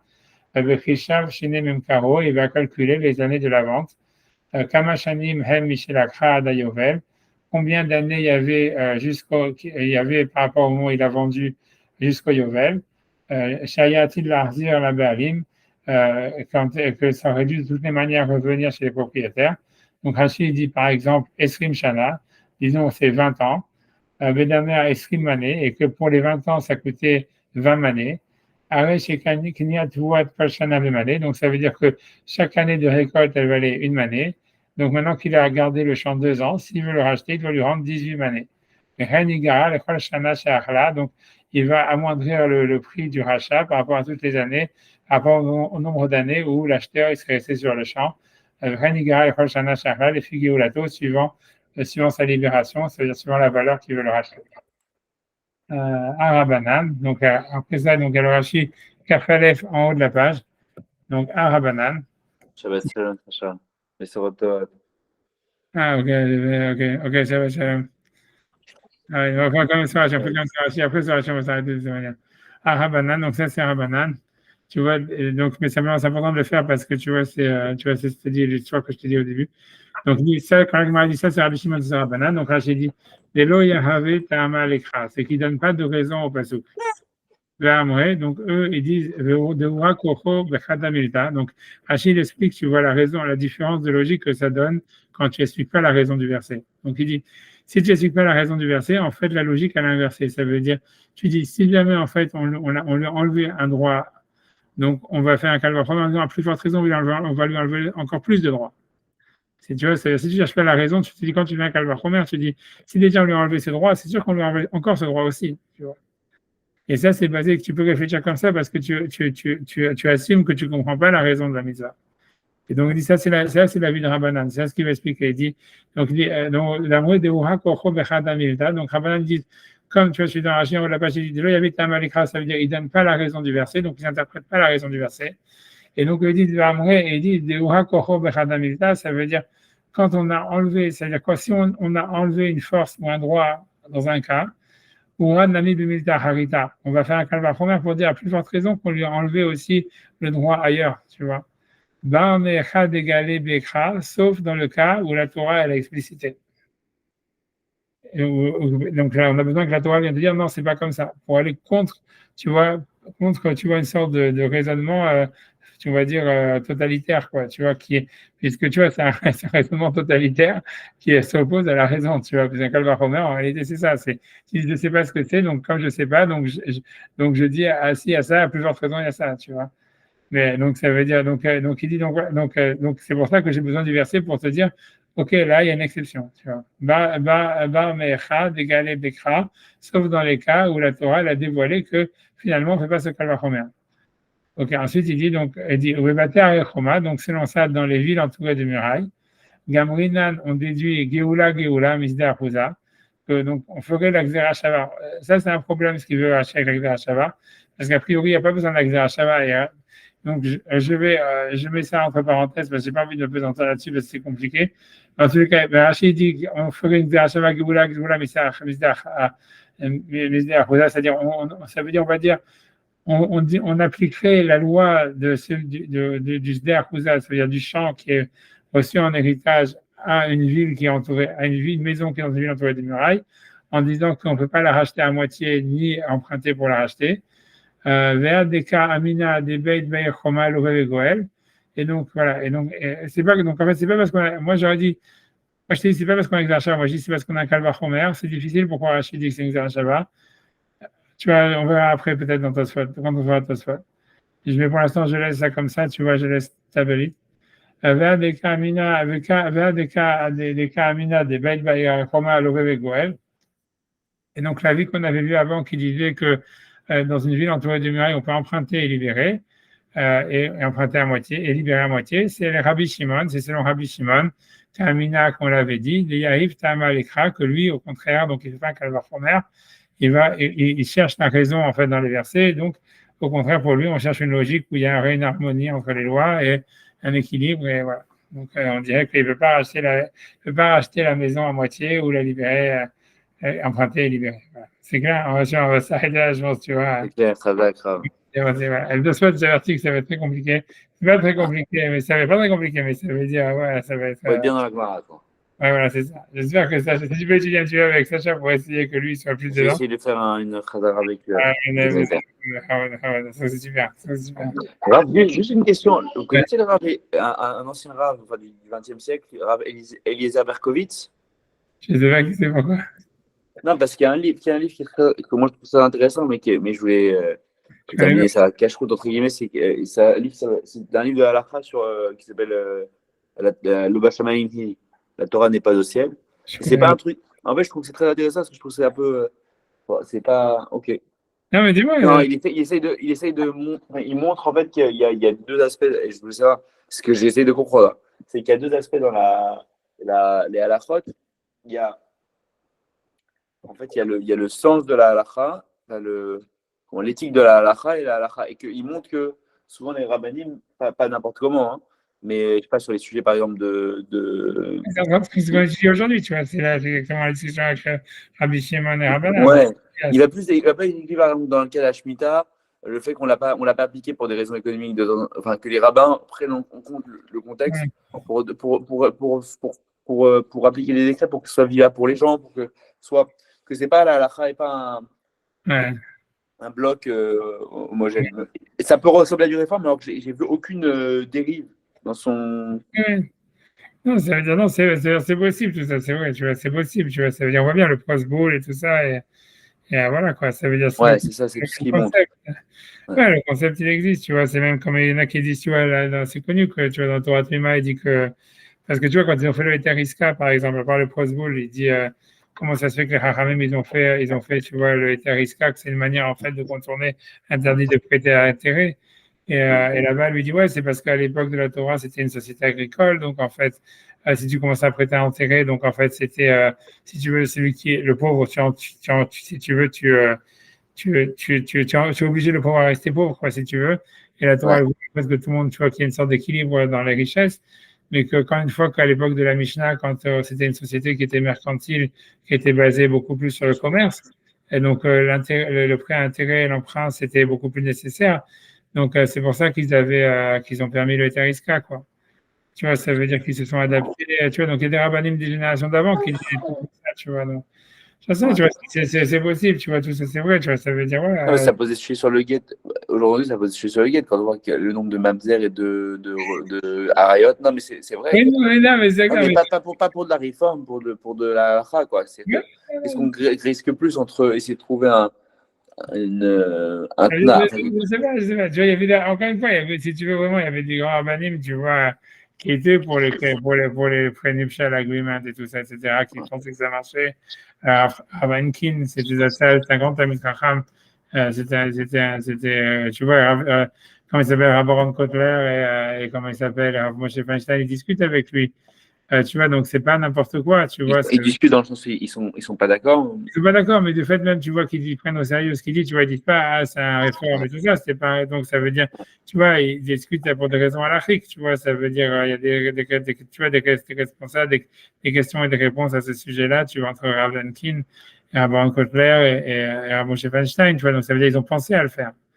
Donc ça prouve que tu vois qu'il y avait, tu vois, ça veut dire, il y Il y a aurait du émettre dedans, ouais, bien il y a sûr. du remède, tu vois, mais bon, encore une fois, tu vois, à la fin, ils l'ont pas fait pour plein de raisons, tu vois. Moi, je dis, quand j'avais fait mon cours sur la Gounod, j'avais fait tout le sujet, j'avais ramené tous les trucs. Principalement, c'est parce qu'ils pensent, tu vois, tu vois, c'est que parce que l'idée, c'est que je vais t'expliquer le problème qu'il y a sur le prenuptial agreement, c'est parce que, tu vois, en fait, il y a une halakha dans les lois de Gittin, qui est que même si jamais quelqu'un, tu vois, il avait écrit un guet pour sa femme, et tout ça, il n'a pas donné. Et que après ça, tu vois, donc, tu vois, mais il a été écrit, tout ça, etc. Et qu'après ça, tu vois, entre-temps, il a eu des relations sexuelles avec sa femme. Et Ouais. qu'après ça, tu vois, il dit, OK, il veut la divorcer. Et il dit, voilà, maintenant, je vais donner le guet avec ma femme. Il dit que le guet, il n'est pas caché. Le guet, il est baptême. Parce qu'on dit que quoi? Parce qu'on dit que quand il a eu des relations avec sa femme, c'est sûr qu'il avait pas, il avait l'intention d'annuler le guet au moment où il a eu la relation. Parce qu'un homme, il ne veut pas avoir de relation avec une femme qu'il a divorcée, tu vois. Et donc, tu vois, et donc ça veut dire qu'il faut il faut recréer un nouveau guet. Tu vois, ça, c'est une Mishnah qui dit ça. Et, Ok. et donc, tu vois, c'est pour ça, tu vois, c'est Rabban Kotler, moi j'ai tout ça, ce qu'ils appellent le Prenuptial Agreement, c'est ça, c'est qu'ils disent, comment te faire un guet avant le mariage, au moment où on va faire les kiddushin et après avoir des relations sexuelles, c'est sûr que l'intention, elle est, tu vois, d'annuler le guet, tu vois, et ça veut dire pour eux, c'était un truc, à cause de cette Mishnah, ils pensaient pas que ça pouvait marcher. Grosso modo, si mes souvenirs sont bons, tout ça, c'est vraiment des souvenirs, tu vois. Et Ouais. c'est Mais si ça. on est sûr, si on est sûr qu'il n'y a pas d'autres relations. Ouais, c'est ça, tu vois, c'est pour ça que Ravenkin lui leur répond en disant on pourrait faire un get qui serait valable après, en mettant après la dernière relation sexuelle, tu vois. Ça veut dire que le Ouais. mec, au moment du mariage, il fait un get qui sera valable, on va dire, une semaine après la dernière relation sexuelle. Ou 2 mois, ou j'en sais rien, tu vois. Ok. Tu vois, un truc que la date que tu veux, mais ça veut dire, et tout ça, ils discutent sur ça, oui, non, oui, non. Mais tu vois, à la fin, ils sont pas du tu vois, à la fin, tu vois, si tu veux, pour des raisons à la règle, tu vois, ils disent pas, ah, c'est n'importe quoi, etc. Mais ça veut dire, tu vois, donc ça veut dire qu'ils comprenaient qu'il y avait un besoin. J'imagine, en plus, dans les années 70, ça devait être 10 fois pire qu'aujourd'hui, j'imagine. Et, Ah ouais. parce Ouais. que c'était, tu vois, personne n'était religieux, etc.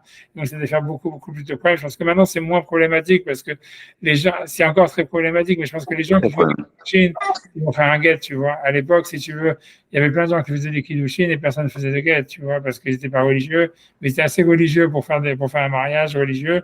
Mais Ouais. après ça, tu vois, pas assez pour, si tu veux. Donc, à mon avis, il y a plein de problèmes de ça avec Mamzer à cette époque-là. Donc, tu vois, dans l'après-guerre, beaucoup plus qu'après. Aujourd'hui, tu vois, Aujourd'hui, voilà, la plupart des gens, ils font pas de kiddushin du tout, tu vois. C'est-à-dire, ceux qui sont pas religieux, ils font pas de kiddushin.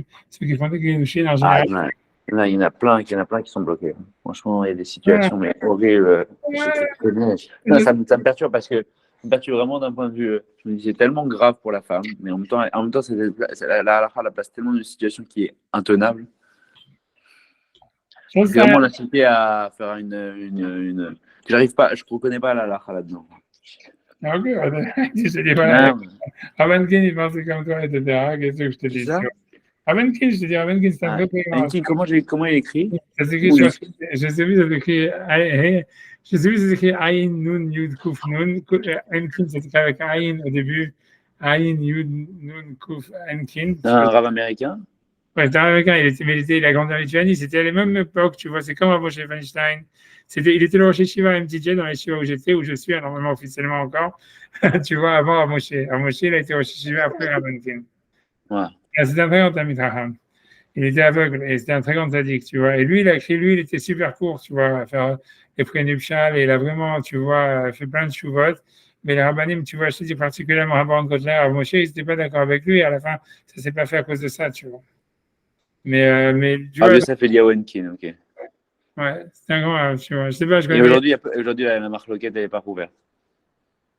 Tu comprends, c'est compliqué, c'est très compliqué, c'est très compliqué. Et moi, je te dis honnêtement, tu vois, même si jamais tu vois, c'est pour ça que quand moi j'avais fait le truc, ça m'a fait ma célébrité, tu vois, de parler de ça, que j'ai parlé de ça complètement dans un cours qui n'avait rien à voir et tout ça. Mais même, imagine, tu vois, qu'il y aurait des rabbinim aujourd'hui, comme moi, imagine.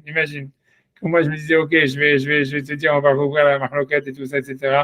Et qu'on pourrait refaire des gaillettes et tout ça. Moi, je ne le ferais pas pour une autre raison, pour une autre raison d'Ashkafa. C'est parce que moi, je pense que le féminisme, c'est de la merde. Et je pense, tu vois, qu'en fait, c'est important que la Torah, je pense que moi, je pense contrairement à toi, moi, je pense que c'est très bien que la halakha, elle a vraiment limité les droits des femmes là-dedans.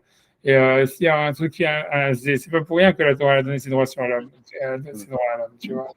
Je veux dire, tu vois que d'un côté, tu vois, les femmes, elles doivent réfléchir avant si elles veulent divorcer et que tu vois que si elles veulent aussi, tu vois, se marier, Non, je comprends, mais je trouve que. Ok, je c'est trouve pas que pour ça. rien Je que la comprends. Torah, c'est pas pour rien que la Torah a donné ses voix à l'homme. C'est pas moi, Ouais. vu D'accord, mais les on femmes pourrait. actuelles, je pense que c'est très bien que les maris aient ses leverage. Et ça veut dire, moi, j'encourage aucun mari à ne pas donner le guet et tous ces machins-là. Je pense qu'il faut le donner, etc. Mais tu vois, au point de dire, ah, c'est incompréhensible, je ne reconnais pas la halakha là-dedans. Moi, je la reconnais très bien, la halakha là-dedans. Je comprends, Ouais, vous voulez dire, je comprends, vous voulez dire par rapport à l'instabilité que ça peut représenter. Ouais, ouais. voilà, c'est tout, tu vois, et c'est tout ça. Et tu vois, c'est comme si la Torah, elle a dit quand même, tu vois, oui, Michel Bach, tu vois, que c'est marqué au début, quand même, dans Bereshit. Tu vois, donc ça veut dire, c'est pas pour rien, tu vois ce que je veux dire. Ça veut dire que la Torah, la Torah, tu vois, elle donne quand même, tu vois, au mari, tu vois, une prérogative, tu vois, une sorte tu vois, elle lui dit, tu vois, ton mari va te dominer, tu vois, qu'est-ce que tu veux que je te dise? Tu vois, Ouais, là, tu vois, donc c'est-à-dire, reconnaît ça comme étant la nature des choses. Ça peut c'est paraître vrai. aujourd'hui très et tout ce que tu veux, mais n'empêche que c'est marqué, tu vois. Alors, après, tu ne peux pas dire, ah ouais, voilà, on va tout faire Non, pour. non, je comprends. Non, mais en fait, effectivement, c'est pas le. Attends, ce qui me surprend, c'est que le pouvoir ne soit pas donné au Rachamim, enfin, aux délégués, au Beddin, de la possibilité de juger dans certains cas. Ouais, parce que tu vois, a priori, non, tu vois, ça veut dire, a priori, il n'y a pas.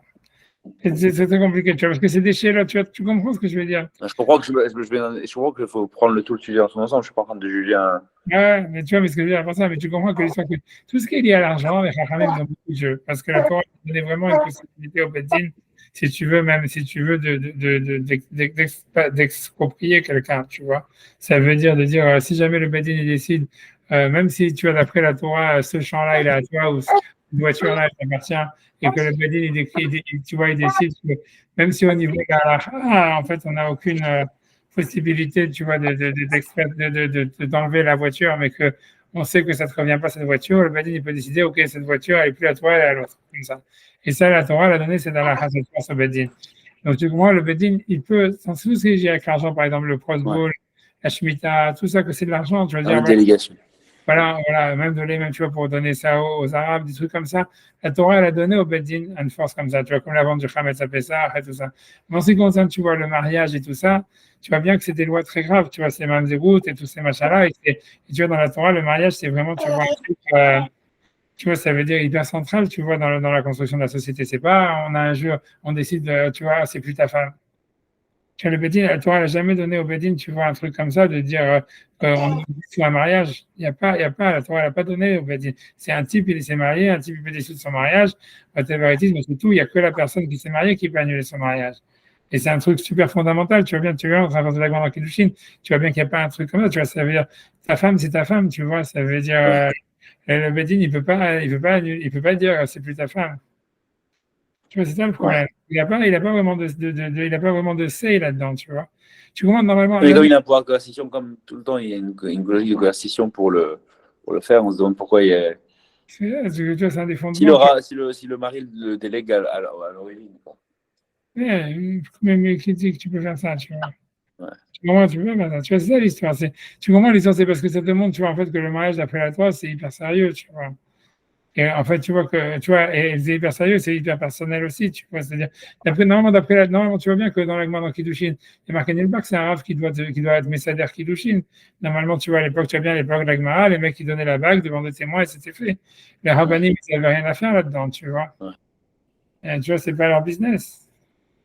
Tu vois, ils sont là pour organiser tu vois, l'argent, oui, le social, parce que c'est un truc social, tu vois, de comment organiser les biens. Et donc, la Torah leur donne un pouvoir, tu vois, comme, qui est lié avec l'histoire qu'on pouvait partager la terre à l'époque de Yeshua. Mais tu vois, sur les femmes et tout ça, tu vois, ça serait vu comme quelque chose de hyper négatif qu'un Beddin, il puisse dissoudre un mariage et tout ça. Parce que tu vois, ça serait vu comme.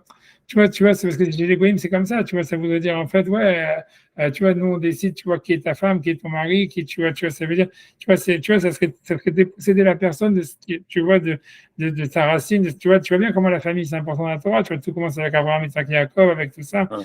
Et tu vois, tu vois, donc, dire que le Bedin, il aurait la possibilité de dire, non, c'est pas ta femme, c'est pas tes enfants, c'est pas ça. Tu vois, c'est un truc, tu vois, c'est tu vois, que la Torah n'a jamais prévu un truc pareil, tu vois. Parce que tu vois, la force de la famille, a priori dans la Torah, elle prime sur la force de la société. Tu vois, la société, elle peut intervenir que si jamais il y a une nécessité sur un truc qui est public et qui est social. Alors, a priori, tu vois, le mariage, c'est pas un truc public et social, c'est un truc de la vie privée, tu vois, et qui est kadosh et qui fait partie, tu vois, des attributs, tu vois, de la personne elle-même, tu vois. Et tu vois, le Bedin, il a vraiment, tu vois, il a pas vraiment un droit d'intervention. C'est ça la vérité, tu vois, c'est ça. Après, c'est pour ça que tu peux dire, on peut essayer un peu. C'est sûr que ça fait des drames et tout ce que tu veux, mais les maasés, tu vois, c'est comme un dogme, tu vois. Ça veut dire, c'est comme chez les chrétiens, tu vois, je sais pas, ils jouent la grande, nous, tu vois, bien, le judaïsme, tu vois, il y a des choses, tu vois, ça veut dire, nous, on peut jouer sur la lacha si jamais il y a techniquement la possibilité de le faire, comme dans les livres de Lova Shamaimi, il t'explique. En fait, sûrement, je sais pas, j'ai pas lu le livre, je connais pas, mais il explique que, en fait, voilà, on peut aménager la lacha suivant certaines conditions, etc. Et que les Rachamim, ils l'ont fait pour que ça soit, tu vois, viable, tu vois. Mais il faut que tu aies les outils, tu vois, existants. Tu vois, ça veut dire. Oui, je comprends les outils existants. Tu vois, c'est ça. Or, tu vois bien, quand on rentre avec Marc Kiddushin, tu vas finir toute la macérette, tu vas voir que, tu vois, à aucun moment, il a été question d'un rave qui interviendrait dans le mariage ou un truc comme ça. Ou tu vois ce que je veux dire. C'est un truc complètement entre l'homme et la femme et deux témoins et c'est tout. Et s'il veut divorcer, tu vois, c'est encore un autre traité, mais encore, tu vois, la raison pour laquelle un Bedin, il fait le divorce, c'est simplement parce qu'il faut savoir écrire le get. Normalement, c'est le mari qui doit l'écrire, tu vois. Et c'est tout, tu vois, donc c'est un truc vraiment, tu vois, privé entre l'homme et la femme, et voilà, tu vois. Après ça, tu vois, le Bedin, il peut intervenir si un homme, il bat sa femme, mais il peut pas le forcer à divorcer pour ça, tu comprends? Il peut venir protéger la femme, séparer, donner à manger à la femme, obliger le mari à donner une pension alimentaire, tout ça, le Bedin, il peut faire. Mais il ne peut pas obliger le mari à divorcer, même s'il bat sa femme. Ça veut dire il peut les séparer. Tu vois, il a un devoir, si tu veux, de protection de la femme et tout ça. Mais comme je dis, il peut demander une pension alimentaire, il peut l'obliger à payer tout ce que tu veux, mais il ne peut pas lui dire maintenant, ok, divorce maintenant. Non, tu vois, ça veut dire de quel droit, tu vois. On n'a pas, tu vois, ça veut dire c'est lui qui va vouloir divorcer, et c'est elle qui doit, tu vois, c'est tout, c'est elle qui doit accepter le guet, et c'est tout. Et s'ils veulent pas, ils veulent pas. Tu vois, c'est pour ça tu vois, c'est pour ça. Alors, Rav il a essayé de dire on pourrait faire des prénims chez la Gueman, des machins, mais ça a beaucoup de problèmes, ça fait beaucoup de problèmes à l'Afrique. Et tu commences un peu lié avec l'histoire de Hanouka, si tu veux, où tu vois bien que les Grecs, tu vois, quand il y avait le droit de cuissage et tout ça, etc., c'était ça ce que ça voulait dire. Ça veut dire, OK, l'État, il passe avant la famille, tu vois, et en fait, c'est la même chose, tu vois, quand on dit lumière de Hanouka, c'est dans la maison où tu habites et tout ça, etc. Tu vois, l'idée, c'est que la famille, elle passe avant la rue, tu vois, ça veut dire, et dans la Torah, c'est un truc super fondamental, tu vois. Après, Dieu, c'est un effet négatif comme ça veut dire que c'est pas digne de rentrer à savoir est-ce que tu dois rester avec cette femme ou pas. Tu vois, c'est entre vous, tu vois, c'est entre le mari et la femme, tu vois. Comme ça. Non, je sais, qu'est-ce que je te dis, j'en sais rien. Je sais que je comprends l'histoire, mais voilà, à part ça, je sais, qu'est-ce que je te dis. Tu vois, ça veut dire à la fin, tu vois, ça veut dire qu'il faut. Il y a des trucs, il y a marqué on le fera jusqu'à ce qu'ils disent oui et tout ça, mais encore une fois, même ça, c'est dans des cas très spécifiques et tu vois, c'est pas du tout évident. Tu vois, et peut-être ils ont fait, si tu veux, quand on aura fini Kiddushin, on fera Gitin, si tu veux. Tu vois, ça t'intéresse vraiment. Je sais, moi, je sais pas pourquoi. Ouais, Je sais pas on si a c'est mon des frère, moi, je situations autour de nous qui sont folles. moi, j'ai pas connu, moi, j'ai jamais connu, tu vois, bon, Hachem, j'ai eu la chance de jamais voir quelque chose comme ça dans mon entourage. C'est pour ça, moi, je sais pas, pour moi, je me demande qui c'est qui ferait ça, tu vois, moi, je comprends pas pourquoi est-ce que un mari, tu vois, que sa femme, elle veut Ah, mais divorcer. je vous dis, il y a des gens tordus. Moi, j'ai un cas d'une amie. Son père, il est parti avec un autre homme arabe et il laisse sa femme comme ça parce que c'est un avocat, il veut juste lui pourrir sa vie. Et donc voilà, il lui donne pas de guette.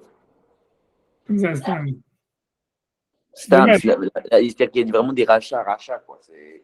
Ouais, Il y a vraiment des hommes méchants. Je veux dire, la femme instable, il y a l'homme méchant, vraiment, qui doit servir. Et ça, j'imagine évidemment ça, qu'on va trouver une solution. C'est ouais. objectif qu'il n'y a plus de solution de mariage. Il avait quelqu'un d'autre. Et en plus, avec un autre homme, de Shalom. Non, moi, je comprends pas pourquoi ces mecs-là, quand ils ont faire ça. Et Non, mais c'est ça qui est un sujet d'Ashkafa aussi complexe sur l'homme, c'est qu'il y a un côté très tordu, quoi, chez l'homme de l'utilisation de cette domination. Quoi. ouais. Bon, enfin, en tout cas, non, mais et où est-ce que je peux trouver votre cours que vous avez fait là-dessus? Parce que tu vois, le website est tellement mal foutu maintenant, mais je vais retrouver, il y en a deux, tu vois, attends, tu vois, je sais pas, attends, si tu veux, attends. Tu veux chercher maintenant, si je cherche maintenant, peut-être je vais trouver, attends, Non, je ne vais pas vous déranger. Non, ça va me déranger pas. Dans 2 secondes, j'essaie, tu vois, j'essaie, si tu veux, faut que j'essaie sur, tu vois, si tu veux, attends, j'essaie, tu vois, si je fais, faut dire que je trouve mon website, tu vois comment ça s'appelle, je crois que c'est Chiwa Abidjas, un truc comme ça.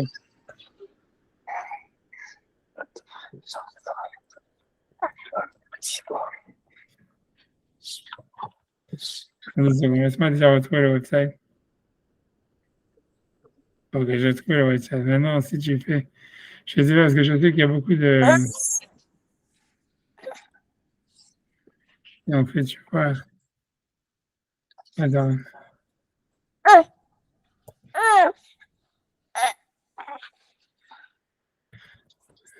2 secondes. Attends. Voilà,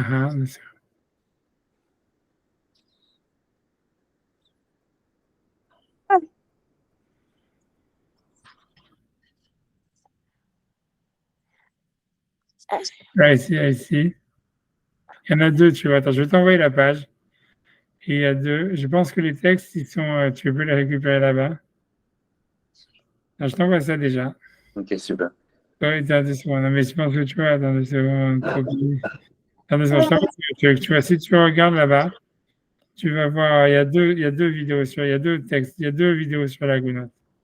Ok. Tu vois ce que ça veut dire? Je pense que tu vois, et je sais pas lequel est le plus. Je peux regarder 2 secondes. J'essaie de regarder 2 secondes, de lancer le truc. Ouais, ça, le premier, tu vois, celui-là, en fait, c'est celui que j'avais fait, tu vois, Moi, j'ai la page de toutes les courseurs de la je crois. c'est un copie. Attends, comment tu veux copier? Attends, là, mais Ah oui, il y a plusieurs noms, ok. ouais, tu vois, attends, voilà, tu vois, attends, celui-là, attends, voilà. Celui-là, voilà, ça, c'est la Gouna. Tu vois, je t'ai envoyé le texte, je t'ai envoyé le link où il y a la vidéo. Je pense que dans le texte, il y a aussi les textes qui sont en bas. Mais tous les textes, ils sont après la vidéo. Si tu vas sur le link, tu vas tous les textes. Après ça, Ça j'ai fait un doit être de la bombe, ça, hein? Et après ça, il y a un deuxième, il y a un deuxième, il y a un deuxième. Ça, j'étais à Moadon, là, ça, c'était le gros truc, tu vois. Et je suis déjà arrêté quand j'ai pris du poids, c'est vraiment terrible. Tu vois, attends 2 secondes. Attends 2 secondes, 2 secondes. Attends, parce qu'il y a un deuxième. Et là, ça, c'est le premier cours que j'avais fait. Ça, c'était quoi, tu vois, ça, c'était les cours à New York, là, vraiment, tu sais, enfin, vraiment chané. Enfin, si tu veux écouter, il y a l'autre cours, mais celui-là que je t'ai envoyé, c'est mieux que l'autre. Tu vois, si tu vas dans la page de Halakha, il y a un autre. L'autre, c'était le premier que j'avais fait, tu vois, à New York, quand j'étais complètement crevé, comme d'habitude, à moitié rond et tout ça. Donc, ça, si tu veux. Et c'est quand j'avais fait ce cours-là, je sais pas, comme ça, il y avait des mecs qui étaient tombés dessus. Ils m'avaient dit, ouais, il faut que tu reviennes en France. Ils m'avaient payé le billet, ils m'avaient donné de la thune et j'avais fait ce cours là-bas. Ok. Voilà, mais tu vois, voilà, donc tu vois, regarde, et si tu as le temps, tu pourras écouter, tu vois. Mais je pense que dans ce cours-là, je donne vraiment je dis tout ce qu'il y a, tu vois, tout ce qui a été dit par les rabbinim avant, qu'est-ce que les solutions qui ont été envisagées, pourquoi elles n'ont pas été retenues, etc., etc. Et Ouais. je donne ce que je dis, tu vois, moi, je donne ma solution, tu vois que, C'est tu vachement vois, ouais, de façon, grosso modo, c'est ça exactement, c'est de faire un truc sans kiddushin, tu vois. De faire un mariage, tu vois, d'établir un contrat de mariage qui ne soit pas lié avec les kiddushin. Tu vois, c'est tout. Et, t'as qu'à regarder, t'as qu'à regarder, t'as qu'à regarder. Je sais pas ce que ça vaut, c'est parce que, honnêtement, moi, c'était un cours que j'avais fait sur commande, tu vois, ça veut dire, il y en a qui m'ont payé pour le dire, moi, je vais te le dire, hein, tu vois, j'ai rien à foutre, moi, j'ai pas de la morale. Tu vois, moi, je suis pas hyper convaincu de ce que j'ai dit, tu vois, ça veut dire, en tout cas, tu vois, ça veut dire, tu commences à dire, parce que je savais que la solution que j'allais dire, tu vois, elle était jamais, de toutes les manières, jamais être prise en compte, tu comprends, ça va pas, jamais ils vont faire un contrat de mariage sans kiddushin, tu vois, tu vois, mais c'est sûr qu'au niveau de la halakha, Pourquoi?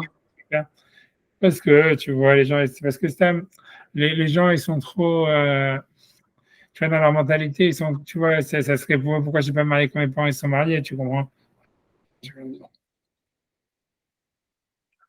Non, mais les Fachot donnaient option, quoi. Moi aussi, je pense. Mais écoute la vidéo, écoute la vidéo. Je pense que c'est Mais ça clair. serait mieux, anarchiquement, pour vous, beaucoup plus solide que de faire des Tnaïm prénuptiaux, quoi. Voilà. C'est parce que voilà, écoute, tu vas voir, écoute la vidéo, tu vois. Tiens, c'est pas très long, je pense. Je sais pas combien de temps il est le cours, je sais pas combien de temps il dure, mais je pense qu'il est clair. Honnêtement, il était clair, il était très préparé, il y a toutes les références et tout ça. C'est très Ah, super. contrôlé. J'étais On va kiffer. payé pour le faire. Si tu veux, le cours non préparé, ça veut dire le cours, tu as la version là-bas aussi dans la même page, tu vois. Si tu vois, il y a d'autres cours à gauche, si tu me vois comme ça, avec la barbe complètement crevée, en fait, complètement motivant, sûrement.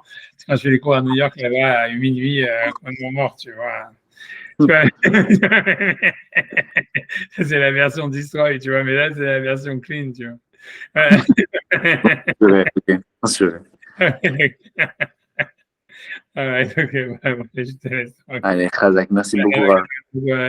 C'est Shabbat, je vais essayer de préparer un cours. Je pense qu'on va essayer d'avancer. Parce que voilà, on a été. J'arrête de vous saouler avec des théories débiles et on avance. Non, c'est super. Franchement, c'est Ok, d'accord. Allez, je laisse tranquille. Merci Allez, beaucoup. Shabbat shalom.